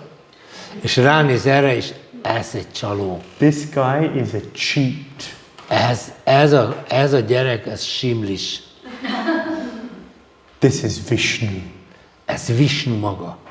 He's our enemy. Ő az ellenségünk. And he's come to steal. We've worked so hard with the demons to get the kingdom, to get the Annyira world. keményen dolgoztunk, hogy megszerezzünk mindent, And he's come to get it back. és azért jött, hogy visszaszerezze. So he tells Bali Maharaj, Ezt mondja a Bali Maharajnak, don't give him these 3 steps of land. azt mondja, ne add oda neki ezt a 3 lépés földet. Don't trust him. Ne bízz meg benne, He's a cheater. ő egy csaló. And but Bali Maharaj says, how can I? De hát Bali Maharaj azt mondja, hogyan tagadhatnám meg a kérését? I've already promised. Már megígértem. I've already told him I'll give him whatever he asks for. Én már megmondtam neki, hogy kérhet bármit, amit akar. He's the Lord. I mean, and if he's the Lord, if he's És hogyha Vishnu, ő az Úr, ő Vishnu, then even more reason for me to give him what he's asking for. akkor az annál nagyobb ok arra, hogy én teljesítsem a kérését. So this is Shukracharya, his guru, Ez Shukracharya, ez a guruja, and he's ordering him, do not do this. és azt az utasítást adja, hogy ezt ne tedd. And Bali Maharaj, ultimately, what does he do? He ignores the order of his spiritual master. És He végsősorban rejects. mit is csinál Bali Maharaj? Figyelmen kívül hagyja a gurujának a parancsát. So why does Shukracharya want him to keep his land? Miért akarja Shukracharya, hogy megtartsa ezt a 3 lépés földet? He gets paid. He's maintained by the king. Ugye őt fizeti a király, a király tartja őt fenn. And if the king is opulent, then the guru will be opulent too. Hogyha a király vagyonos, akkor a gurunak is jól dolga van. So Shukracharya is giving instructions which are motivated. Shukracharya tehát olyan tanácsot ad, ami motivált. Yeah. He's concerned about his own sense gratification, his own Ő a position. saját érdekét, saját érzékkielégítését védi. So he is not a pure via medium of the message of the Lord. Tehát ő az Úr üzenetének nem egy transzparens közvetítője. And therefore, it's warning us to discriminate. Tehát ugye ez figyelmeztet minket arra, hogy tegyünk különbséget. And also it's interesting because Bali Maharaj, he's the king. Ez azért is érdekes, mert Bali Maharaj a király. And he has so many people around him, advisors and guides. És körbeveszik a tanácsadók. And it can be difficult to know who to trust. És nagyon nehéz eldönteni, hogy kiben bízhat meg. When you have wealth and opulence, Amikor sok pénzed van és pompád, which most of the world is chasing after, amit az egész világ szeretne, it can be a very difficult situation to be in. akkor nagyon nehéz helyzetbe kerülhetsz. How many actors and actresses, very famous rich people do we see suffering, drug overdose, committing suicide, so many things. Addictions. Látjuk, hogy a híres emberek, ilyen színészek, celebek, mindenféle kábítószerekkel élnek, meg öngyilkosok lesznek. Muhammad Ali spoke of the difficulties of being famous. Muhammad Ali beszélt arról, hogy milyen nehéz híresnek lenni. He said, I can't trust anyone. Senkiben nem bízhatok meg. What used to be friends, now I feel they want to be around me because I'm famous. Akik a barátaim voltak régen, azokon érzem, hogy csak azért vesznek körül, mert én híres vagyok. And wealthy. És gazdag. So they just want a piece of what I have. Szeretnének egy darabot abból, ami nekem van. And therefore, you can't trust anyone. Tehát nem tudsz senkibe megbízni. So it can be very disconcerting. Ez azért eléggé zavaró lehet. So, but Bali Maharaj was in tune with the truth. De Bali Maharaj rá volt hangolódva az He igazságra. was very clear on what the goal of life is. Ő nagyon tisztában volt azzal, hogy mi az élet célja. So Guru, Sadhu and Shastra. Ugye, Guru, Sadhu, Shastra. So there is one spiritual master in someone's life. De az ember életében van egy lelki tanítómester. Meaning initiating spiritual master, just say. Most itt persze a Diksha Gurut értem, tehát az avató lelki tanítómestert. And then there are sadhus, so there may be shiksha gurus in one's És life. akkor vannak a szaduk, akik ugye Siksha guruk, And then of course there is Shastra. és persze ott van a Szentírás. And therefore it's important to understand, to make sure that when we receive some instruction from Shastra, some instruction from Sadhu, some instruction from Guru, that they match up. És fontos, hogy összeegyeztessük, hogy ez a 3 forrásból egyező tanításokat kapunk. In this case, Shukracharya is giving an instruction. Ebben az esetben Shukracharya ad egy utasítást. It's unclear whether he's the initiating spiritual master or he's a kul guru, like a family guru. Nem teljesen világos, hogy ő egy avató lelki tanítómester, vagy a család guruja. But anyway, the point is that whatever he's instructing is not in line with Shastra. De az a lényeg, hogy mindegy, de az a lényeg, hogy az utasítása az nincs összhangban a sásztrával. We have to know Shastra. Ezért tudnunk már, ismernünk kell a sásztrát. In order to live life and negotiate the difficulties that life poses sometimes, we have to have the light of Shastra. Ahhoz, hogy az életet rendesen éljük, és hogy a nehézségeken felülkerekedjünk, ahhoz tanulmányoznunk kell a sásztrát. So in this situation, Bali Maharaj wants to surrender and serve a brahmana. Ebben a helyzetben Bali Maharaj meg akar hódolni, és szolgálni akar egy brahmanát. And more than that, Shukracharya is saying, this is Vishnu. És sőt, Shukracharya azt mondja, hogy ez maga Vishnu. So Bali Maharaj says, then even more reason to surrender to this person. De Bali Maharaj azt mondja, ez egyel több ok arra, hogy meghódoljak, But hogy Shukracharya szolgáljak. says, no. Even more reason not to surrender. Shukracharya persze azt mondja, hogy nem, ez egyel több ok arra, hogy ne csináld, amit. So that's when you know that this person is not to be followed. Hát ebből látszik, hogy ezt a személyt nem kell követni. Yeah. So then Bali Maharaj, he's about to complete the promise. Bali Maharaj most neki lát, hogy teljesítse az ígéretét. So he kind of has this kamandulu, this water pot in his hand. Itt van ez a kamandula, ez a vizes edény a kezében. And when you make a vow in Vedic culture, then you pour some water and you make the vow in front of the water. Aha, a védikus kultúrában úgy szokás fogadalmat tenni, hogy kitöltesz egy kis vizet, és a víz fölött mondod a fogadalmat. So Shukracharya was so desperate.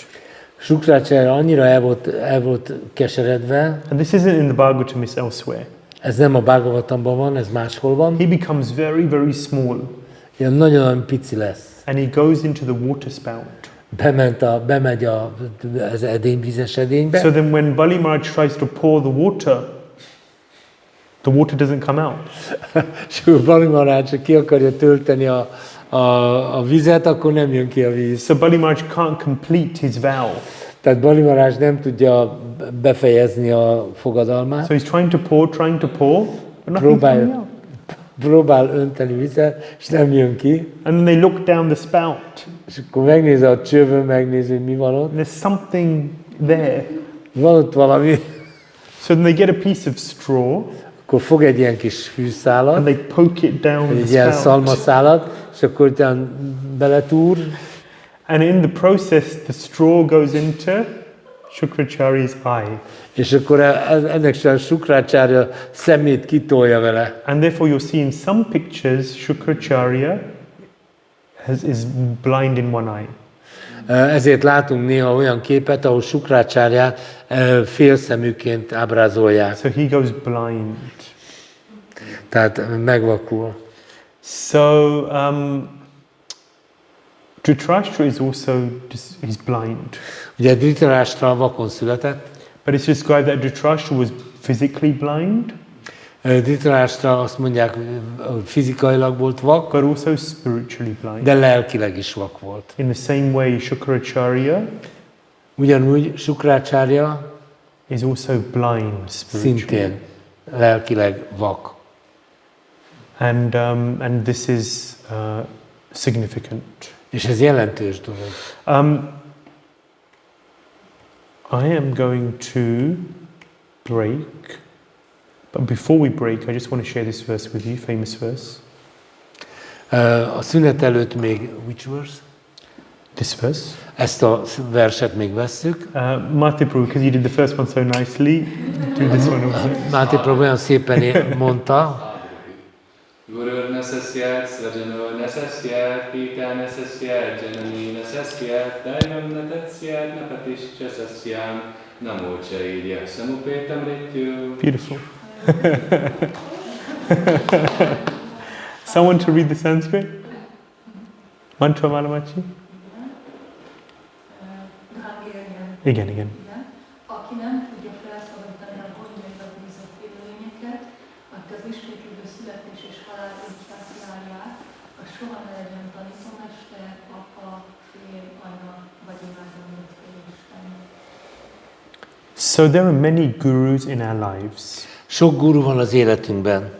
And here there are 6 gurus which are described. Itt 6 gururól van szó. People who help us, who guide us, who instruct us. Ezek segítenek minket, tanítanak minket. But these personalities, if they do, what is the essence of life? Mi az élet lényege? Is to love Krishna. Az, hogy szeressük Krisnát. So if these personalities do not fulfill this role, Hogyha ezek a személyiségek nem töltik be ezt a szerepet, if they don't support our spiritual development, nem segítik a lelki if fejlődésünket, they don't help us to connect with Krishna, nem segítenek abban, hogy kapcsolatba lépjünk then Krisnával, according to Bhagavatam, they should be rejected. akkor a Bhagavatam azt mondja, hogy őket el kell utasítani. This is in the famous teachings of Lord Rishabdev to his 100 sons, headed by Ugye Balamaraj. ez a híres tanításai, Rishabdevnek a híres tanításai a 100 fiának. Yeah, 5:5, Canto 5, Chapter 5. Ugye, tehát az 5-ös ének 5. fejezet. So we're going to qualify this a little bit and understand what it means before the break. Egy kicsit, még a szünet előtt még egy kicsit értelmezzük ezt. So in this case, so the first Guru Nasasya, spiritual master. Ugye az első az a guru, One should not be a Alright, guru thank you, unless Master. he can deliver his disciples. tehát ugye ne legyen senki guru, hogyha nem tudja felszabadítani a tanítványait. And because Shukracharya was badly advising his És mivel disciples, Shukracharya rossz tanácsot adott, Bali Maharaj in his wisdom rejected his spiritual Bali master. Maharaj bölcsességében elutasította a lelki tanítómesterét. Yeah, so this is reasonable, Ez rendben van. but it's a very rare instance. Ez egy nagyon-nagyon ritka kivétel. Shastra is full of instructions which guide us and instruct us to surrender fully to the spiritual master. A sásztra tele van olyan utalásokkal, hogy teljesen meg kell hódolnunk a lelki The key tanítómesternek. to success is the key to, Ez a sikertitka. as we already said, Srila Prabhupada would say this all the time. Mondtuk ma már, hogy Prabhupád állandóan erre hivatkozott. But this story is one example in Shastra. Ez a történet, ez egy kivételes történet a sásztrában. Whereby an individual disobeys their spiritual master and is Amikor right is in doing valaki so. engedetlen lesz a lelki tanítómestere So utasításával this should szemben. not be taken as the rule or the norm. Nem szabad, hogy ezt úgy vegyük, hogy na ez a követendő szabály. Quite obviously. Teljesen nyilvánvaló. Yeah. But then there are other examples in Shastra who gave up their relatives for the Lord. De van más példa is a sásztrában. Ki az, aki lemondott a rokonságáról? Yeah, that's good. Arjun. Arjuna Anyone else? Bharat. maradt. His mother. Right? Bharat. Who do you mean? Maharaj, when he went to the, basically, for the bush. When he went for Forest. forest? Sure. Okay. Someone who Hát ugye Bharat rejected their Maharaj, relatives. amikor elment az erdőbe, ő lemondott a rokonságáról. Rejected their relatives. I'm thinking Vibhishan. Vibhishan. Vibhishan in the Ramayana. Ugye a Rámájánában, Yeah. ugye He had his wonderful brother Ravana volt ez egy csodálatos bátyja Rávana, and his wonderful brother Kumbhakarna. az aztán a Kumbhakarna, aki is szintén a testvére volt, But he gave them up. de ő elutasította He őt. rejected his family. Megtagadta a családját, And he went to surrender to Lord Ram. és elment és meghódolt az Úr Rámának. But then when he was coming, then they all said, he's Ravana's brother, don't trust him. De amikor ment oda, akkor azt mondták neki, hé, ez Rávanának a testvére, First ne they bízz meg benne. thought he's coming to attack. Először azt gondolták, hogy támadni jön. And then when it was obvious he wasn't going to attack, then they thought he's got some plan, he's a trickster. Akkor azt mondták, ez gyanús, ez valami trükköt akar. But Lord Ram said, Nyilvánvaló, hogy nem támad. Lord Ram said, no, he wants to surrender. De az Úr Ráma azt mondta, nem, ő meg akar hódolni. He said, even if Ravana came here wanting to surrender, then I would give him mercy, give him shelter. Még ha és azt mondta, hogy még ha Rávana jönne, hogy meghódoljon, neki is menedéket adnék. He says, Sakrit deva prapanno yash tavasmitina yachate abhayam sarvada tasmai dadami tamritam mama. That my promise, Lord Ram says, and very nice verse, I promise Az Úr Ráma mondja, nagyon szép vers, hogy megígérem. that if someone comes to me with a desire to surrender, Ha valaki azzal a vággyal jön hozzám, hogy meg akar hódolni, I will remove all their fear. minden félelmét eltörlöm. Abhayam sarvadatasmai, I will make them eternally fearless Őket örökké félelem nélkülivé by teszem. giving them my shelter. Az menedékemet adom nekik. Who gave up their father? Ki tagadta meg az apját? Who gave up their father? Correct. That's what I was thinking. Prahlad Maharaj gave up his Prahlad father. Maharaj Yeah, Prahlad Maharaj had the great Hiranyakashipu. megtagadta a nagy Hiranyakasiput. Is that so? In one sense, yes, Hiranyakashipu was instructing him, be a demon, do what I tell you to do. But he rejected his instructions. Tehát akkor tagadta meg, amikor tulajdonképpen a Hiranyakasipu arra tanította őt, legyen egy mintadémon, és ő ezt megtagadta. Igen. And of course, his greatness was that he still wanted good for him. His father. De ugyanakkor meg az ő nagysága abban mutatkozott meg, hogy ő mégis a legjobbat akarta az apjának. But he gave up his instructions, he rejected him on the basis that he was not following principles. Igen. Tehát elutasította a tanításait, és elutasította az ő apai szerepét, mert nem a sásztrának megfelelő tanításokat. Who gave up their mother? Who rejected their mother? Ki utasította el az anyját? Bharat. In? Who said Bharat? Bharat. Yes, correct. Because Keikei, again, she was misbehaving. Ugye a Rámayanban Bharat Maharaj utasította el Kaikéit, mert ugye rossz. Influenced by Manthara. Ugye Manthara hatására csinálta ezt a csúnya dolgot. Keikei banished Ram from the kingdom. Kaikei tulajdonképpen kitiltotta Rámát a királyságból. And Bharat could have easily thought, well, it's my mother. Bharat mondhatta volna, tehát végül is az anyám. She just loves me. Csak szeretetből tette. And now I can be the king. És én lehetek a király.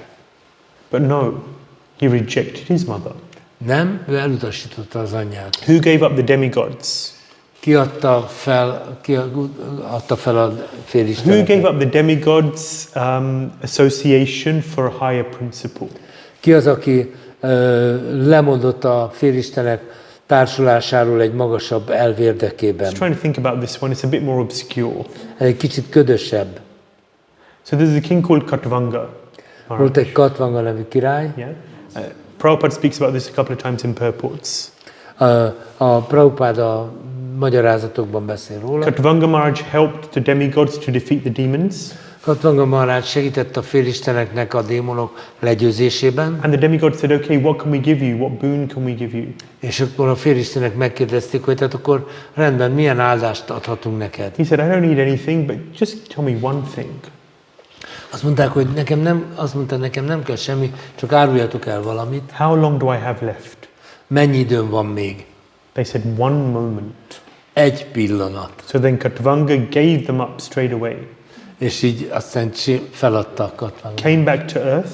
Visszajött a földre. Because the heavenly planets are really not the place to practice Krishna consciousness. Ugye ezek a mennyei bolygók nem igazán alkalmasak arra, hogy valaki a Krishna tudatot gyakorolja. Too many distractions. Túlságosan sok figyelmet elvonó tényező. So then he came back and he absorbed in the Lord.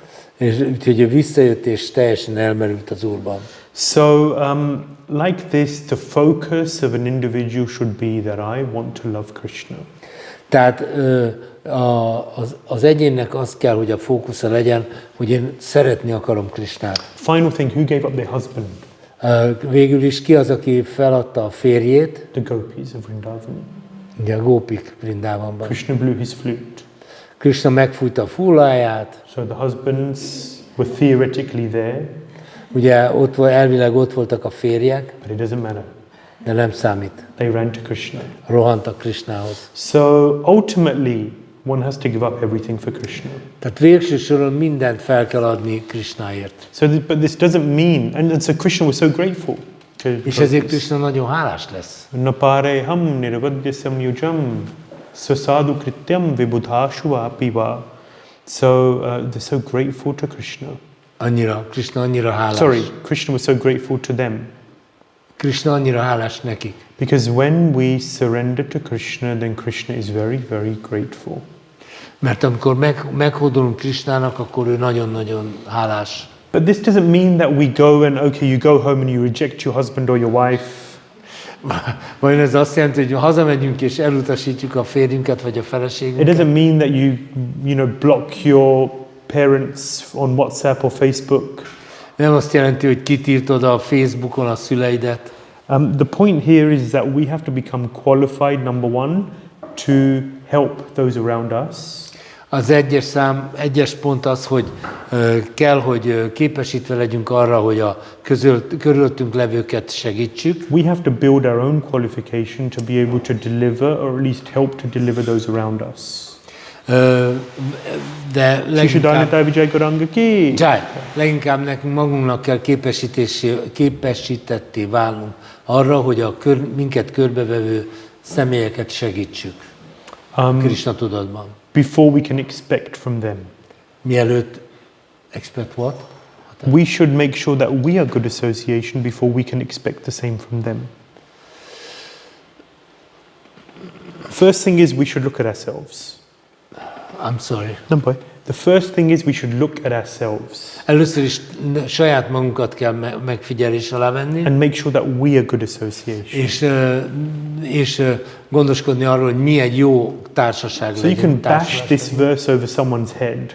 Persze ezt a verset hozzá lehet vágni valakinek a fejéhez. But first of all we have to look in the mirror. De először nézzünk tükörbe. This should always be our priority. Ez legyen mindig a prioritásunk.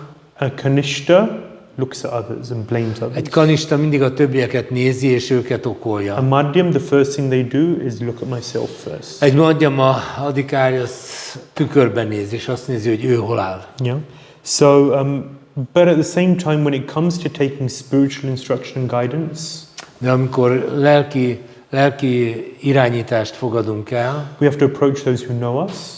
Olyanokat kell megközelíteni, akik ismernek minket, who really care, akinek ez tényleg fontos, and those who have our best, those who can actually help us. És olyanokat, akik tényleg képesek arra, hogy segítséget adjanak. Those who know us, akik ismer minket, those who really care, akinek ez fontos, and someone who can actually help because they have some spiritual. És aki tud segíteni, mert van lelki tudása. Three very important ingredients. Három nagyon fontos elem. Because spiritual instruction is personal. Mert a lelki tanítás az személyes. Yes, there are principles. Persze vannak elvek. But how to apply those principles in my life on a day-to-day basis?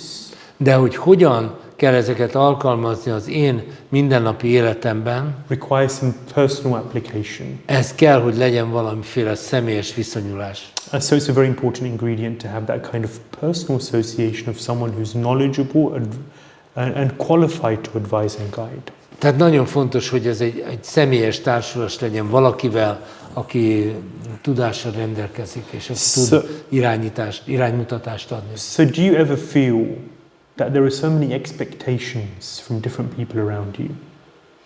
Do you ever feel? Do you ever feel? Do you ever feel? Érzitek néha, hogy van körülöttek olyan, akinek van ilyen képessége? No. Expectations. So many. Do you ever feel that there are people around you, so many people who have different expectations? Van ugye olyan, hogy az embert olyan személyek veszik körül, akik elvárnak dolgokat. You should do this, you should do that, no, it should be like this, no, like that. Ezt kéne csinálnod, azt kéne csinálnod, nem jó így, meg stb. And it's like you're being pulled in different directions. És akkor mindenfele rángatnak minket. How can I fulfill so many people's expectations? Hogy tudok ennyi embernek az elvárásának megfelelni? Have one person. Legyen egy valaki, one person in your life, egy valaki az életedben, who knows you, aki ismer téged, who loves you, aki szeret téged, and who knows how to advise and guide, who has spiritual knowledge and És akinek van lelki tudása, és tudja, hogy hogyan kell irányítást adni. and who has qualification.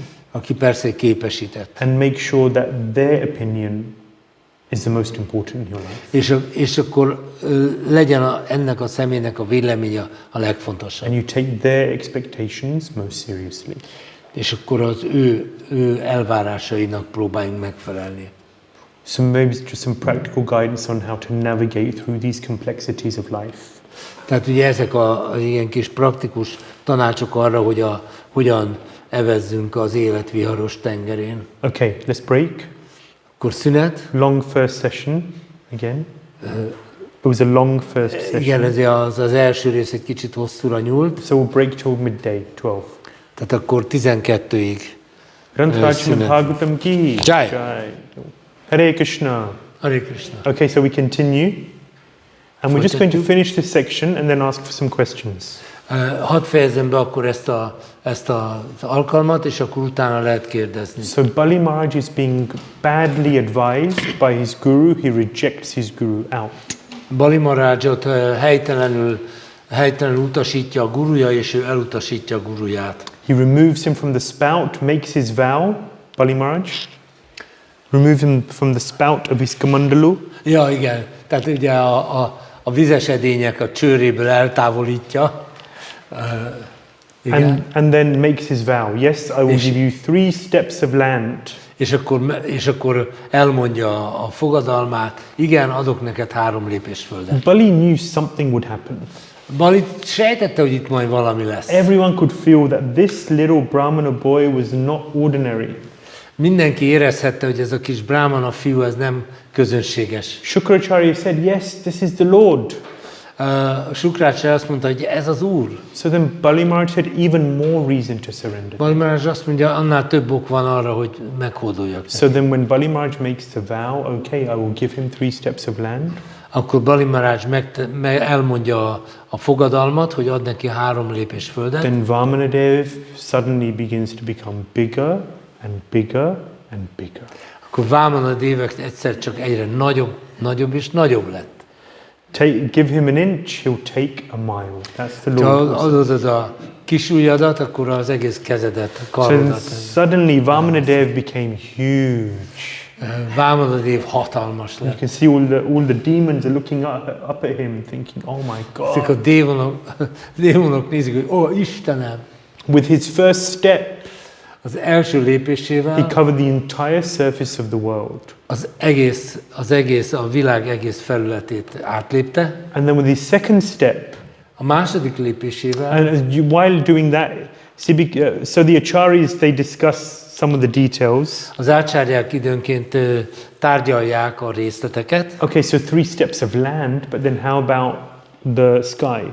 Ugye ezt szokták mondani, ezt így fontolgatni, hogy jó, 3 lépés a föld, de akkor mi van az éggel? So it's described that his body and his arms extended and they covered all of the sky also.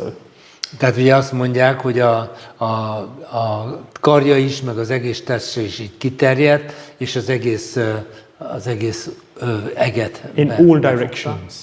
minden irányban. And then the second step, so the first step was with his right leg.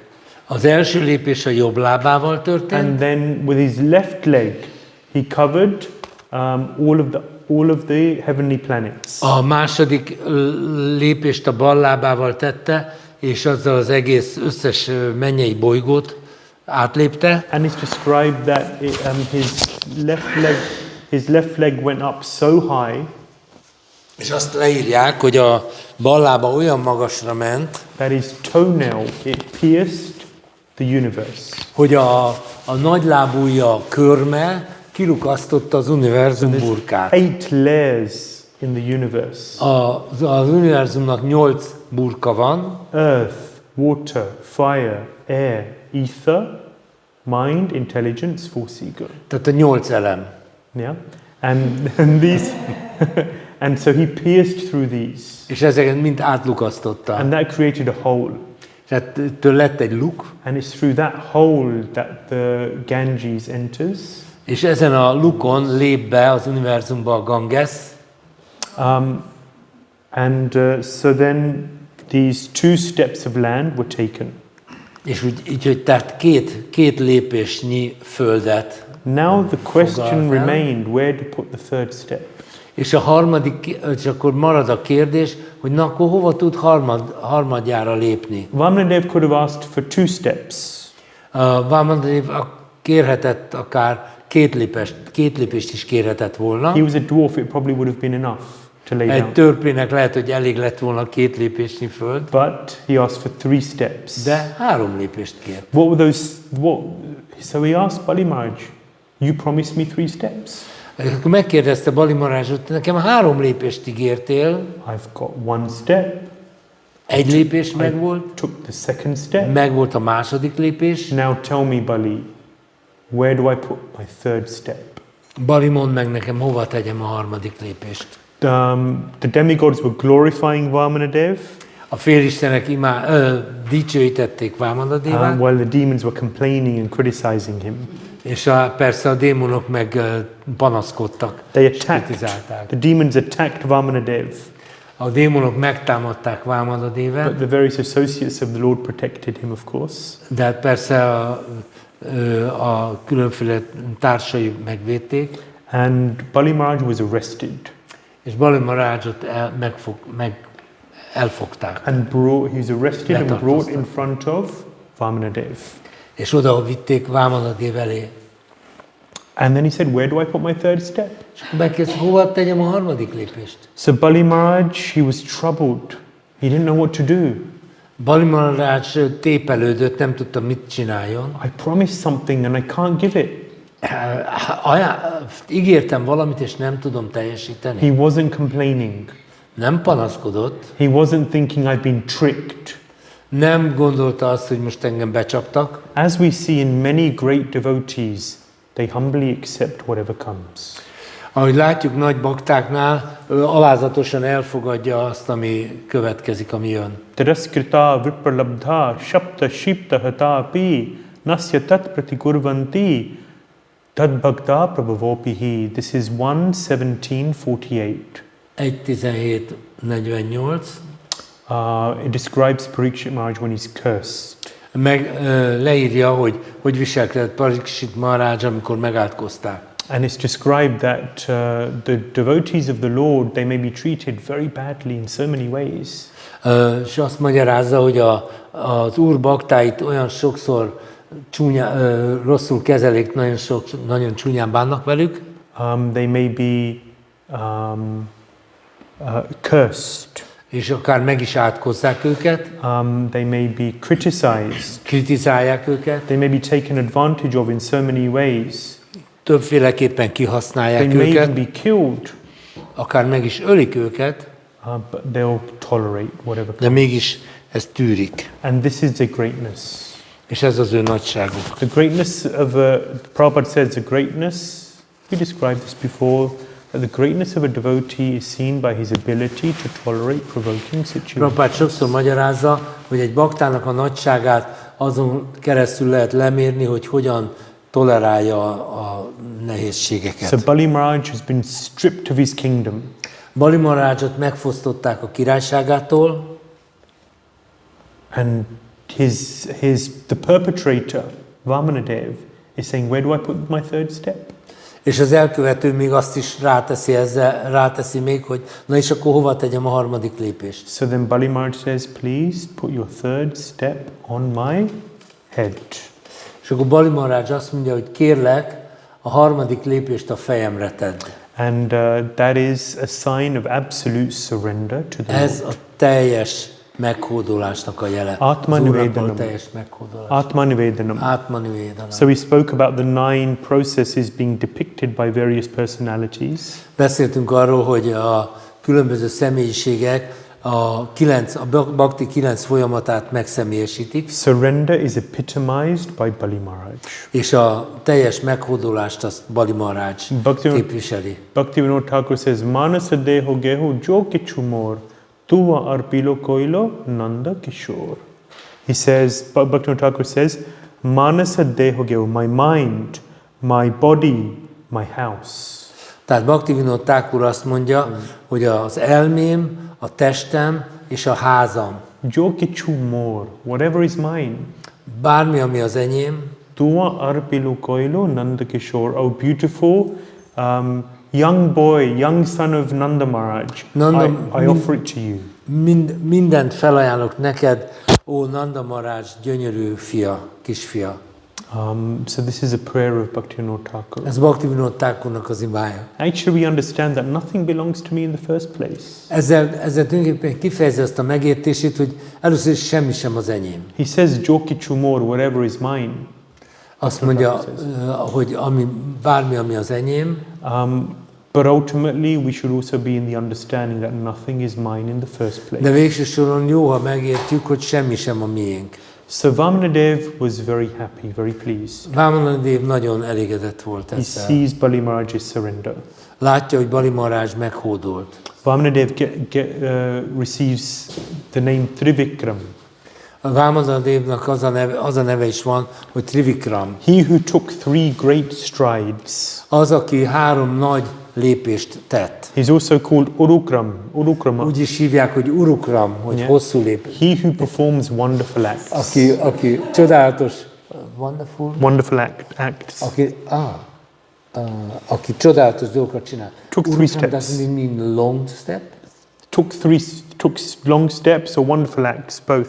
Aha. Tehát mind a kettőt jelenti, hogy nagyot lépett, vagy hogy csodálatos dolgokat csinál. Something interesting happens during this pastime.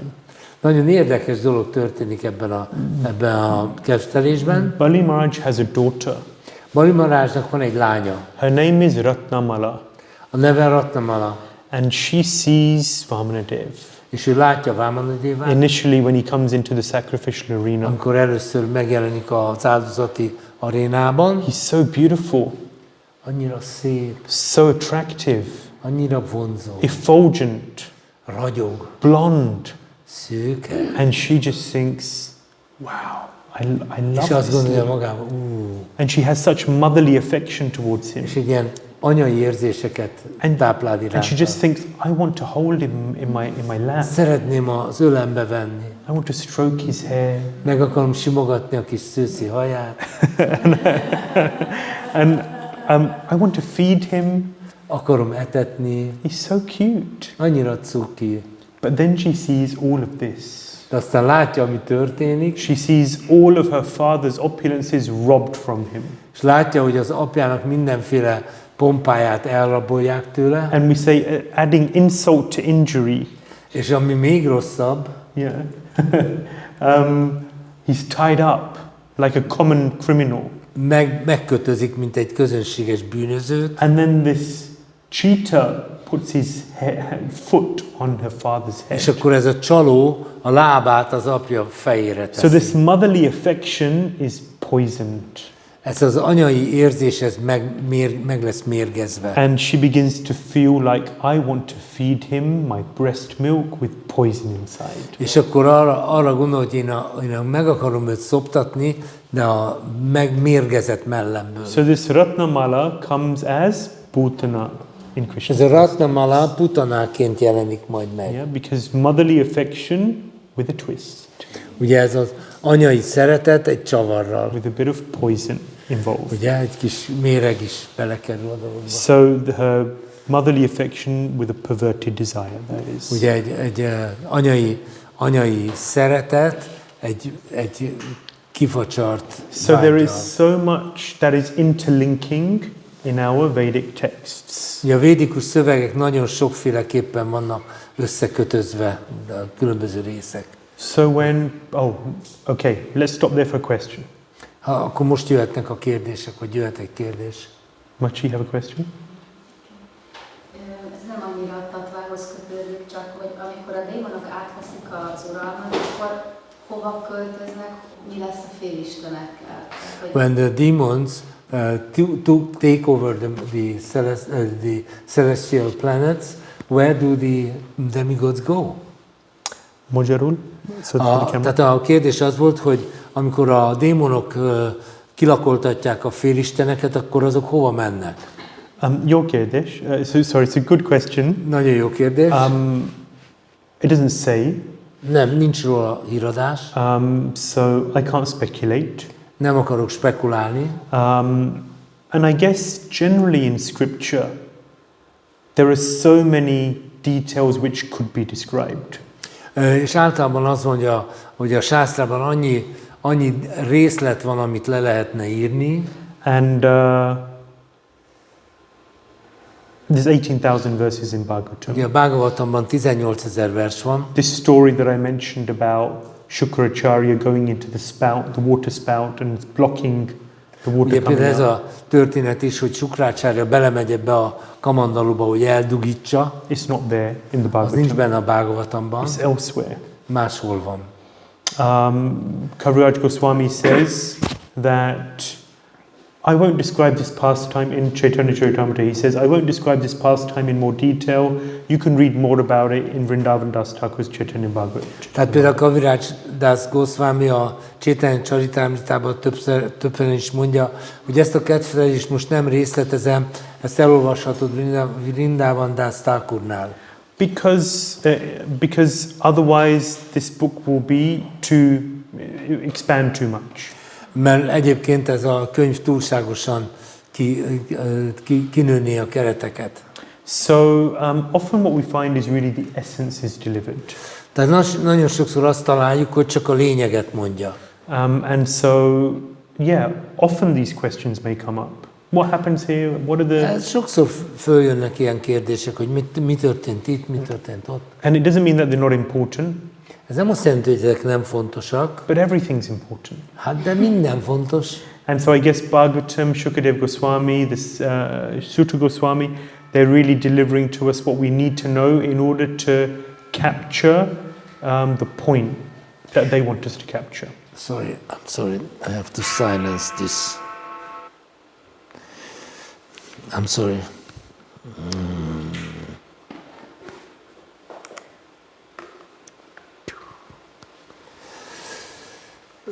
So we should understand that Sutta Goswami, Shukadev Goswami, they are giving us what the details which capture the essence of what they want us to capture. Tehát Shukadev Goswami megadja azokat Sutta Goswami, illetve Shukadev Goswami megadja nekünk azokat a kereteket, ami a fő, ami a lényeg. És a részleteket pedig nem feltétlenül fejtik. Igen. Ezt mondtad, ugye? Is that okay, Maki? Van még kérdésem? Igen. Morkas. Hogy ugye a második lépés, hogy kirukasztotta az univerzum burkát, Vámanadev és a Ganges befolyt. De hogy a Ganges örökké létezik az univerzumban, akkor előtte hol volt? Tehát a kérdés az volt, hogy megismételjem a felvétel számára, hogy ugye amikor a Vámanadev kilukasztotta az univerzumot a nagylábúja körmével, akkor befolyt a Ganges, de hát a Ganges örökké létezik, akkor hol volt az előtt? Az univerzumban örökké létezik. Az univerzumban örökké létezik. Az univerzumban is, nem? Az univerzumban is örökké létezik. Hát az univerzum nem örök. A Ganges jelen van az univerzumban. So in the 9th canto, we will be looking at this topic. A 9. énekben fogunk foglalkozni ezzel a témával. There's the sons of Maharaj Sagara, their father is burnt to ashes. There are the sons of Maharaj Sagara. Sagara Maharajnak a fiai. This father has been burnt to ashes. Ugye az apjukat hamuvá égették. The sons are burnt to ashes. Sorry. Akkor a fiúkat, I said wrong. The sons are burnt. And so then hamuvá égették. their descendants try to recover.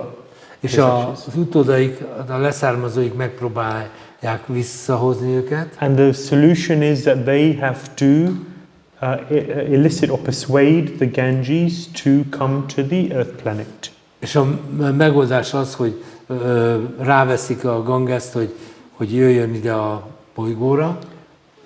Suggesting that the Ganges was not here. És ebből azt a következtetést lehet levonni, hogy a Ganges nem volt itt. And therefore they go through various austerities in order to call the Ganges. És így különféle lemondásokat végeznek, hogy a Gangest meggyőzzék. So that's one perspective. Ez egy szempont, vagy egy megközelítés. Another perspective is that the Ganges may be flowing at this A time, másik megközelítés, hogy lehet, hogy a Ganges az folyik, but it's just like, for example, we see how Nanda Maharaj and Mother Yashoda are eternal associates. ugye Nanda Maharaj és Yashoda anya örök társak, And they are the parents of Krishna. és ők Krishna szülei. But it's also described that Suttapa and Vrishni, they carry out great austerities. És azt is lehet tudni, hogy nagyon nagy lemondásokat végez Suttapa and Vrishni. Suttapa és Vrishni. And their purpose is to have the Lord as their son. És az a céljuk, hogy az Úr megjelenjen, mint a fiúk. And so they are given this boon. És akkor megkapják ezt az áldást, So they become Nanda and Yashoda. és akkor így lesz Nanda és Yashoda. So how can it be that there's two Akkor Nandas ezt and most akkor Yashodas? hogy van? Két Nanda Yashoda van? It's because it's explained by the Acharyas that these two, Suttapa and Vrishni, their souls enter into Nanda and Yashoda. Mert ugye az ácsárják mondják, hogy az ő lelkük bemegy ebbe a Nandába és Yashodába. It's clear? So there's the eternal associates, and then there are those who attain to that position to be able to fulfill that role for a period of time. Tehát ugye ők öröktársak, és ugye akkor vannak olyan lelkek, akik ezt a szerepet megkapják. For some period of time.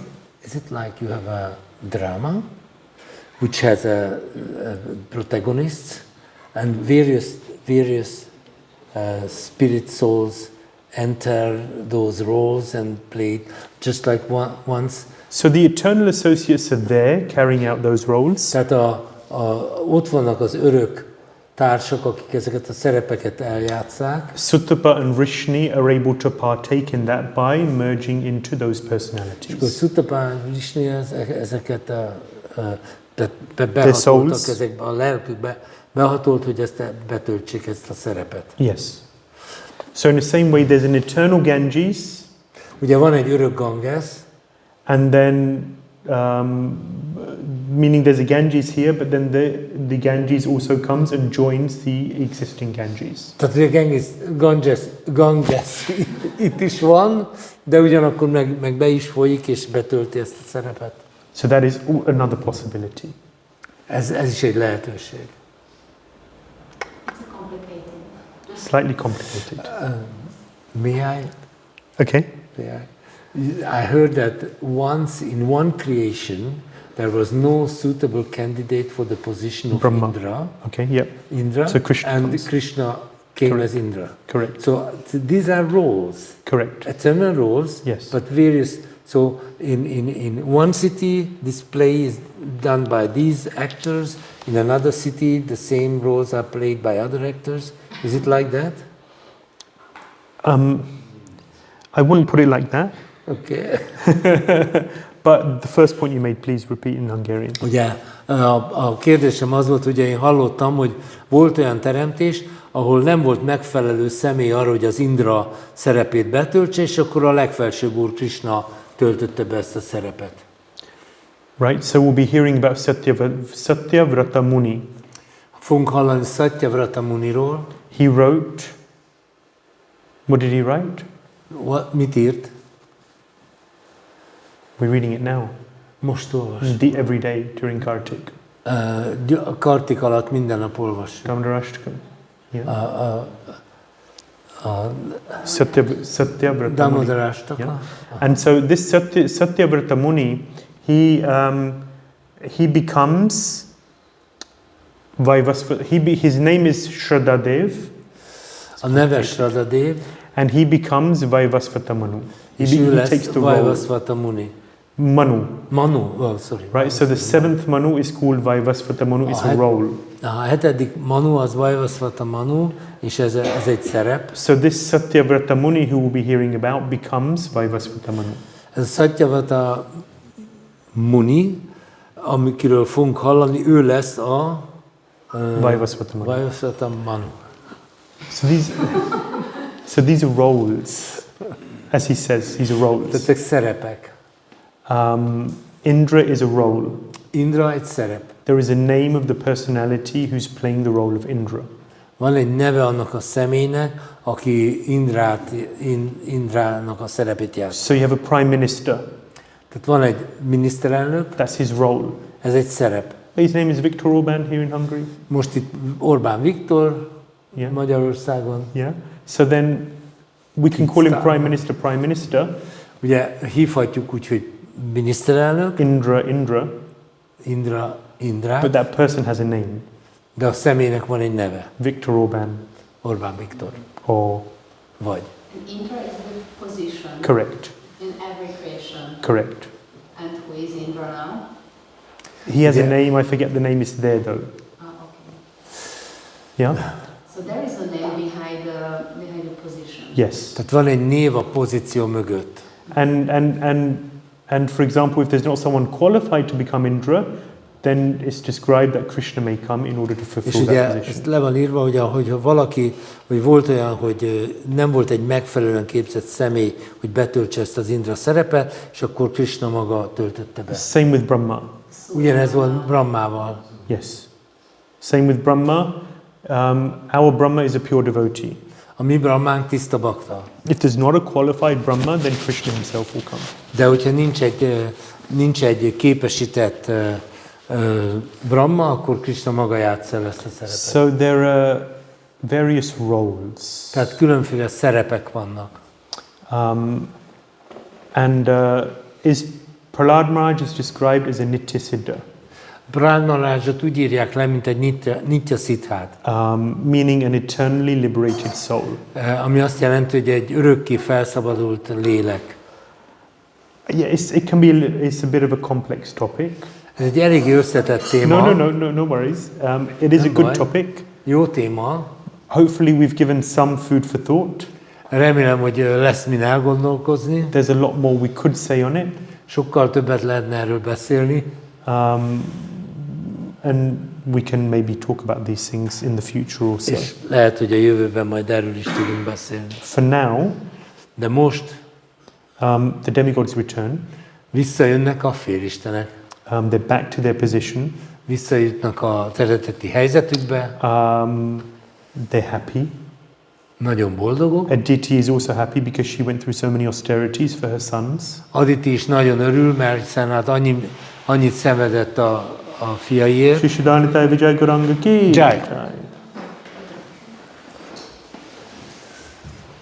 And Parikshit Maharaj comes and he tells Bali Maharaj that I'm very proud of you. Parikshit Maharaj. Prahlad Maharaj. Prahlad Maharaj jön, és azt mondja, Bali Maharajnak nagyon büszke vagyok rád, kis unokám. Because actually you're in a very fortunate position, you gain the mercy of the Lord. Mert nagyon jó, szerencsés helyzetben vagy, mert megkaptad az Úr kegyét. When the Lord takes everything away, then this is actually His mercy. Amikor az Úr mindenünket elveszi, az tulajdonképpen az ő kegye. Who wants this mercy from the Lord? Ki akarja ezt a kegyet az Úrtól? Krishna, take everything away. Krishna, vegyen el mindent. Yes, dangerous. Veszélyes. Srila Prabhupada says, Yasya hamanu grahanami harishyé taddanam shanai. This is the verse 1088.8 from the Śrīmad-Bhāgavatam. A 10. ének 88-as fejezet 8. versben van ez. That when the Lord has His special mercy upon His devotee, Ugye amikor az Úr nagyon különleges kegyet akar adni az a baktájának, akkor mindenét elvesz. and Srila Prabhupada experienced this. És Srila Prabhupada ezt megtapasztalta. An astrologer told him that you have a hugely successful business. Az asztrológus megmondta, hogy neki egy nagyon-nagyon sikeres üzlete lesz. And it could even be international. És még nemzetközileg is. Could be. Akár még nemzetközileg is tud működni. And so it was flying. Things were going so well, pharmaceuticals. Tehát ugye Srila Prabhupada a gyógyszerbizniszben volt, és nagyon jól ment neki. But at a certain point, Krishna took everything away. De egy bizonyos ponton Krishna mindent elvett tőle. Srila Prabhupada's family began to disrespect him. A családja tiszteletlenül bánt vele. lost so many friends. Elvesztette a barátait, His name in society just went down. a neve leértékelődött a He társadalomban, was robbed of everything he had. mindenét elrabolták. But he understood when he looked back, he said, this was Krishna's mercy. De ő megértette, amikor erre visszatekintett, hogy ez Krishna kegye volt. Because his wife didn't listen to him anymore. Mert a felesége már nem hallgatott rá. One occasion she sold his Bhagavatam so that she could buy biscuits to dunk in her tea. Egy alkalommal a Bhagavatam miatt eladta azért, hogy teasüteményt tudjon venni So then rajta. Prabhupada didn't want her to drink tea, caffeine. Ugye Prabhupada nem szerette, hogy a felesége teát iszik, So ugye you know this koffein van. You know this Prabhupada said, tea or me? Azt mondta, hogy vagy a teja, vagy én. And she said, tea. És a feleség azt mondta, akkor a teát So választom. Prabhupada took that as his opportunity and he left home. És Prabhupada megragadta ezt az alkalmat, és elment. So Krishna took everything away and that had a positive domino effect. És annak, hogy Krishna elvett tőle mindent, annak egy pozitív dominó hatása volt. Yeah, and so in this way, Bali Maharaj was stripped of everything. Bali Maharajot így mondom mindentől megfosztották, And in doing so, he pleased the Lord. és ezzel elégedetté tette az Urat. So Bali Maharaj was released. Bali Maharaját kiszabadították, And seeing Bali Maharaj's sincerity and humility, the Lord was so touched. és az Úr nagyon meghatódott azon, hogy Bali Maharaj mennyire alázatos és mennyire őszinte. So the Lord awarded Bali Maharaj a special planet. Úgyhogy Bali Maharaj kapott az Úrtól egy különleges bolygót. Does anyone know what it's called? Someone else? Sarcira. Svargaloka? Polar, Someone polar. else? Vénusz. No, not the That's polar Dhruv star. Maharaj. Polestar is Dhruv Maharaj. Dhruva Maharaj. Anyone? Bali Maharaj receives Sutalaloka. Megkapta a Sutala lókát. Yeah? Beautiful place, a lot of opulence. Nagyon szép bolygó, sok gazdagság van. Yeah, and Indra and his friends were able to resume their responsibilities in the universe. És Indra és barátai újra ellátták a felelősségüket az univerzumban. But even more so. De még ennél is inkább So the Lord gave him a place to stay and a beautiful place to stay, az Sutalala. Úr adott neki egy szép helyet, hogy hol lakjon, But who cares about that really? de kit érdekel ez? That's not really so important. Ez nem annyira fontos. A devotee is not looking for material opulence. Egy bakta nem keresi az anyagi pompát. Dhruva Maharaj says, I don't want anything, I don't want the pole star, but the Lord still gives it. Tehát Dhruva Maharaj azt mondta, hogy nekem nem kell a sarcsillag, nem kell nekem semmi. In Bali Maharaj's case, yes, the Lord gives him Sutalaloka. Tehát Bali Maharaj számára az Úr odaadja a Sutala lókát. But again, this isn't in the Bhagavatam. This is not. Not in the Ez Bhagavatam. nincsen benne a Bhagavatamban. This I read in Brihad Bhagavatam Rita. Ezt a Brihad Bhagavatam Ritában olvastam. That the Lord not only gives Bali Maharaj Sutalaloka, És az Úr nem csak Sutala lókát odaadja Bali he Maharajnak, becomes his gatekeeper. hanem ő lesz az So ajtónálója. Vamanadev becomes Bali Maharaj's gatekeeper. Vámana Dev Bali Maharajnak a portása lesz. Is Vámana Dev Bali Maharajnak a portása lesz. correct. Yes. Again. Yes. Yeah. So the Lord The Lord. serves his devotee. Az Úr szolgálja a baktáját. How beautiful. Nagyon szép, ugye? A point of reflection. Ezen is érdemes elgondolkozni. And it makes you think of this situation. És erről eszünkbe jut ez a helyzet. Yeah. So once when Chaitanya Mahaprabhu is on his travels in South India, he comes to Rangashetra.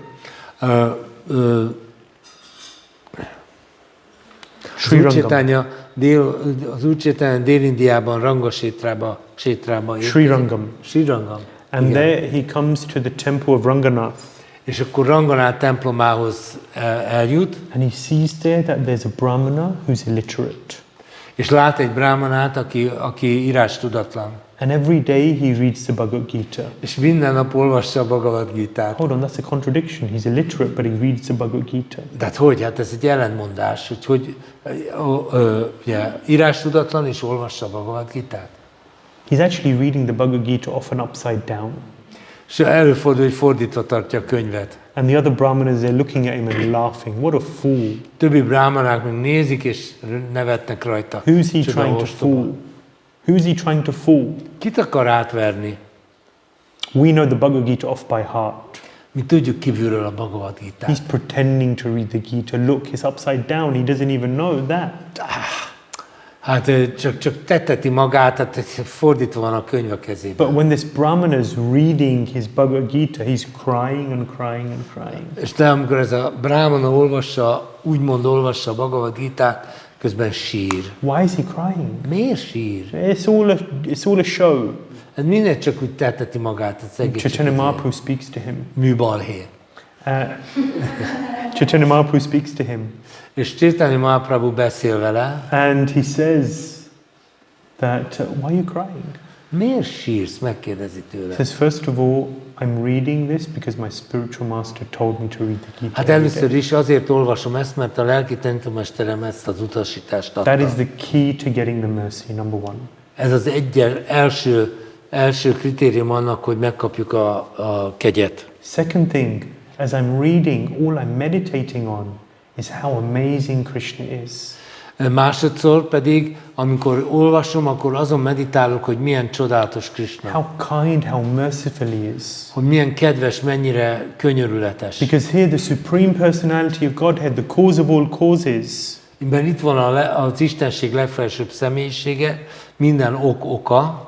he becomes the chariot driver of his devotee. Ő lesz a baktájának a kocsisa. How amazing is that Lord? Mennyire döbbenetes az Úr. Csodálatos. How kind he is. Mennyire kedves. And as I'm meditating on this, all I can do is cry. És amikor ezen meditálok, csak sírni tudok. So this is the mercy of Krishna. Ez Krishnának a kegye. Surrender can sound scary.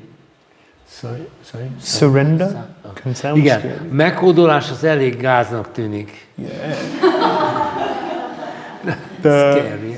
Scary. Ijesztőnek, igen. Igen. And you know, if you have a group of new people, then you don't use that word. Tehát, hogyha ilyen nagyon új embereknek beszélünk, akkor nem szoktuk ezt a szót használni. But Krishna very boldly says at the end Krishna of the bátran, Gita, határozottan kijelenti. Mamekam sharanam vraja sarva dharmam prityaja givirula. Hódolj meg egyedül nekem. But it's not, it's filled with love.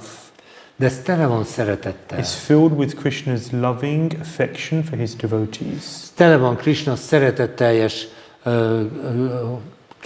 kedvességével. And from these a stories, bakták and from these various pastimes we see, Krishna says in the Bhagavad Gita, Különböző kedvelésekből is látjuk, Krishna mondja a Bhagavad Gitában, Arjun, declare it boldly that my devotee will never perish. és azt mondja, Arjun, jelentsd ki bátran, hogy az én baktám soha nem vészel. How does it go? Hogy megy? In Hogy, Sanskrit. hát, nem vészel soha. Az én baktám nem My vészel devotee will soha. never perish. Never perish, nem vészel soha. Again, but Sanskritul, how does it go? 9:30. Sanskrit? 9:29, 9:30. 9:19. 9. Sorry? It's very... Sorry. I should... No, that's... Search with boldly. That is very rare word. Arjun, declare it boldly. Kauntaya pratijanihi name bhakte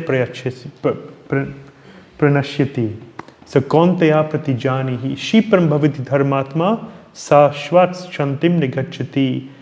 Kauntaya pratijanihi name bhakte pranashati. O Arjun, declare it boldly that my devotee will never perish. Arjun. 931. Yeah, okay. Which one? 931 Bhagavad Gita. 931. Yeah. So Krishna is always there for his devotee. Tehát Krishna mindig ott van a baktáinak. And it may sometimes be a rough road.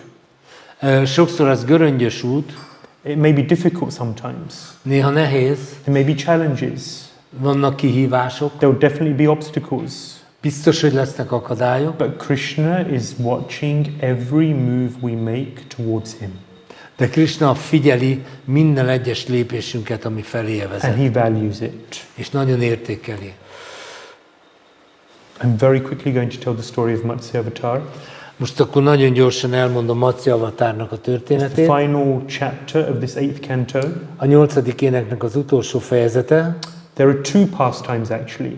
Itt tulajdonképpen két kedvtelés is van. These two pastimes happen in two manvantaras. Ez a két kedvtelés két különböző mamantarában The történik. first is in the 6th Chakshusha Manu.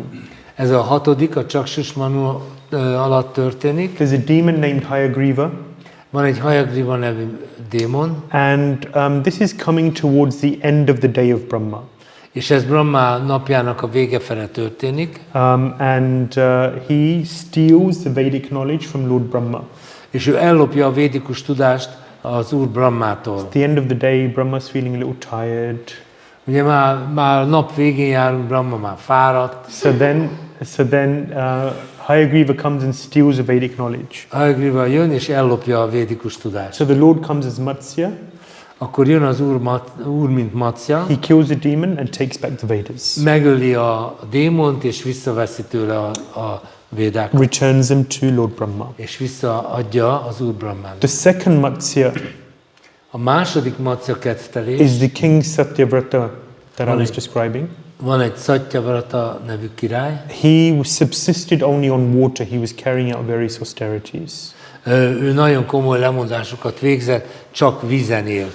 He found a small fish Talált egy pici kis and he halacskát, gave shelter to the fish. és adott menedéket ennek a halacskának. The fish started off life in a small jug, Először belefért egy kis edénybe, but then the fish began to become bigger. aztán a hal elkezdett nőni. So then he put the fish into a larger body of water, into a well. Aztán akkor átette a halacskát egy kútba, But then the fish outgrew the well. de a hal kinőtt még a kútból is. So he put him into a lake Akkor berakta egy tóba, and then into the sea.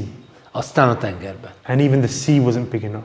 És még a tenger se volt elég So nagy neki. then he understood that this is not an ordinary fish. This is the Akkor végre supreme person. megértette, hogy ez nem egy közönséges hal, He understood through his devotion that this is a supreme personality. hanem az ő baktia révén, az odaadása révén megértette, hogy ez az Istenség legfelsőbb személyisége. So Matsya Avatar comes as a fish in order to save the planet. Matsya avatár jön, mint hal, hogy megvédje a bolygót. So the Lord informed Satyavrata Muni that there will be an inundation of water. Az Úr tájékoztatja ezt a Satyavrata Munit, hogy lesz egy nagy özönvíz. In a week's time. Egy hét múlva lesz egy nagy özönvíz. But he told the king that you and the living entities will be saved by a boat. I'll send a boat. De azt mondja, hogy te és a többi élőlény meg lesz mentve, mert küldök egy hajót. And the boat will be attached to the horn of the fish. És hogy ez a hajó, ez oda lesz illesztve, kötözve a halnak a szarvához. So it reminds you of Noah's Ark, right? Pardon? Noah's Ark. Igen, ez a Noé bárkája. Yeah. And so this is actually what happened. And Satyavrata, the king, he offered beautiful prayers to the Lord. És akkor a király nagyon szép imákat ajánlott az Úrnak. And the Lord illuminated him in Vedic wisdom. És az Úr pedig őt megvilágosította védikus tudással. We're talking about surrender. Ugye beszélünk a meghódolásról. Sanatana Goswami gives us this verse which gives us an insight. So it can sound quite nebulous, unclear. What does surrender mean? Ugye lehet, hogy esetleg nem tiszta, hogy mit jelent a meghódolás. Sanatana Goswami adja ezt a verset. So in this way helping us to understand what it means to surrender. Ez a vers segít bennünket abban, hogy megértsük, mit jelent a meghódolás. Can you read the verse, Matthew?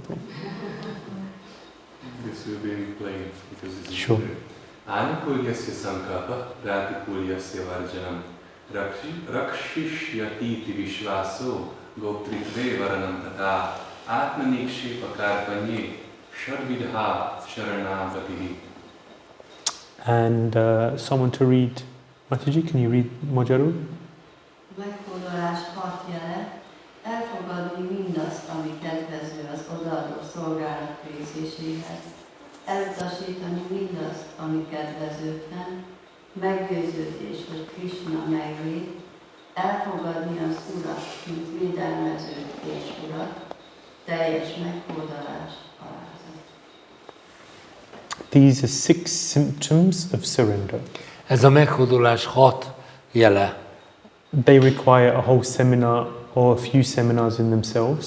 Ez önmagában is egy jó pár szemináriumot megérne, But definitely something that we can reflect on. de mindenképpen érdemes elgondolkozni ezen. Life is full of choices. Az élet tele van választásokkal. Every day we make so many choices. Minden nap annyi mindenben választunk.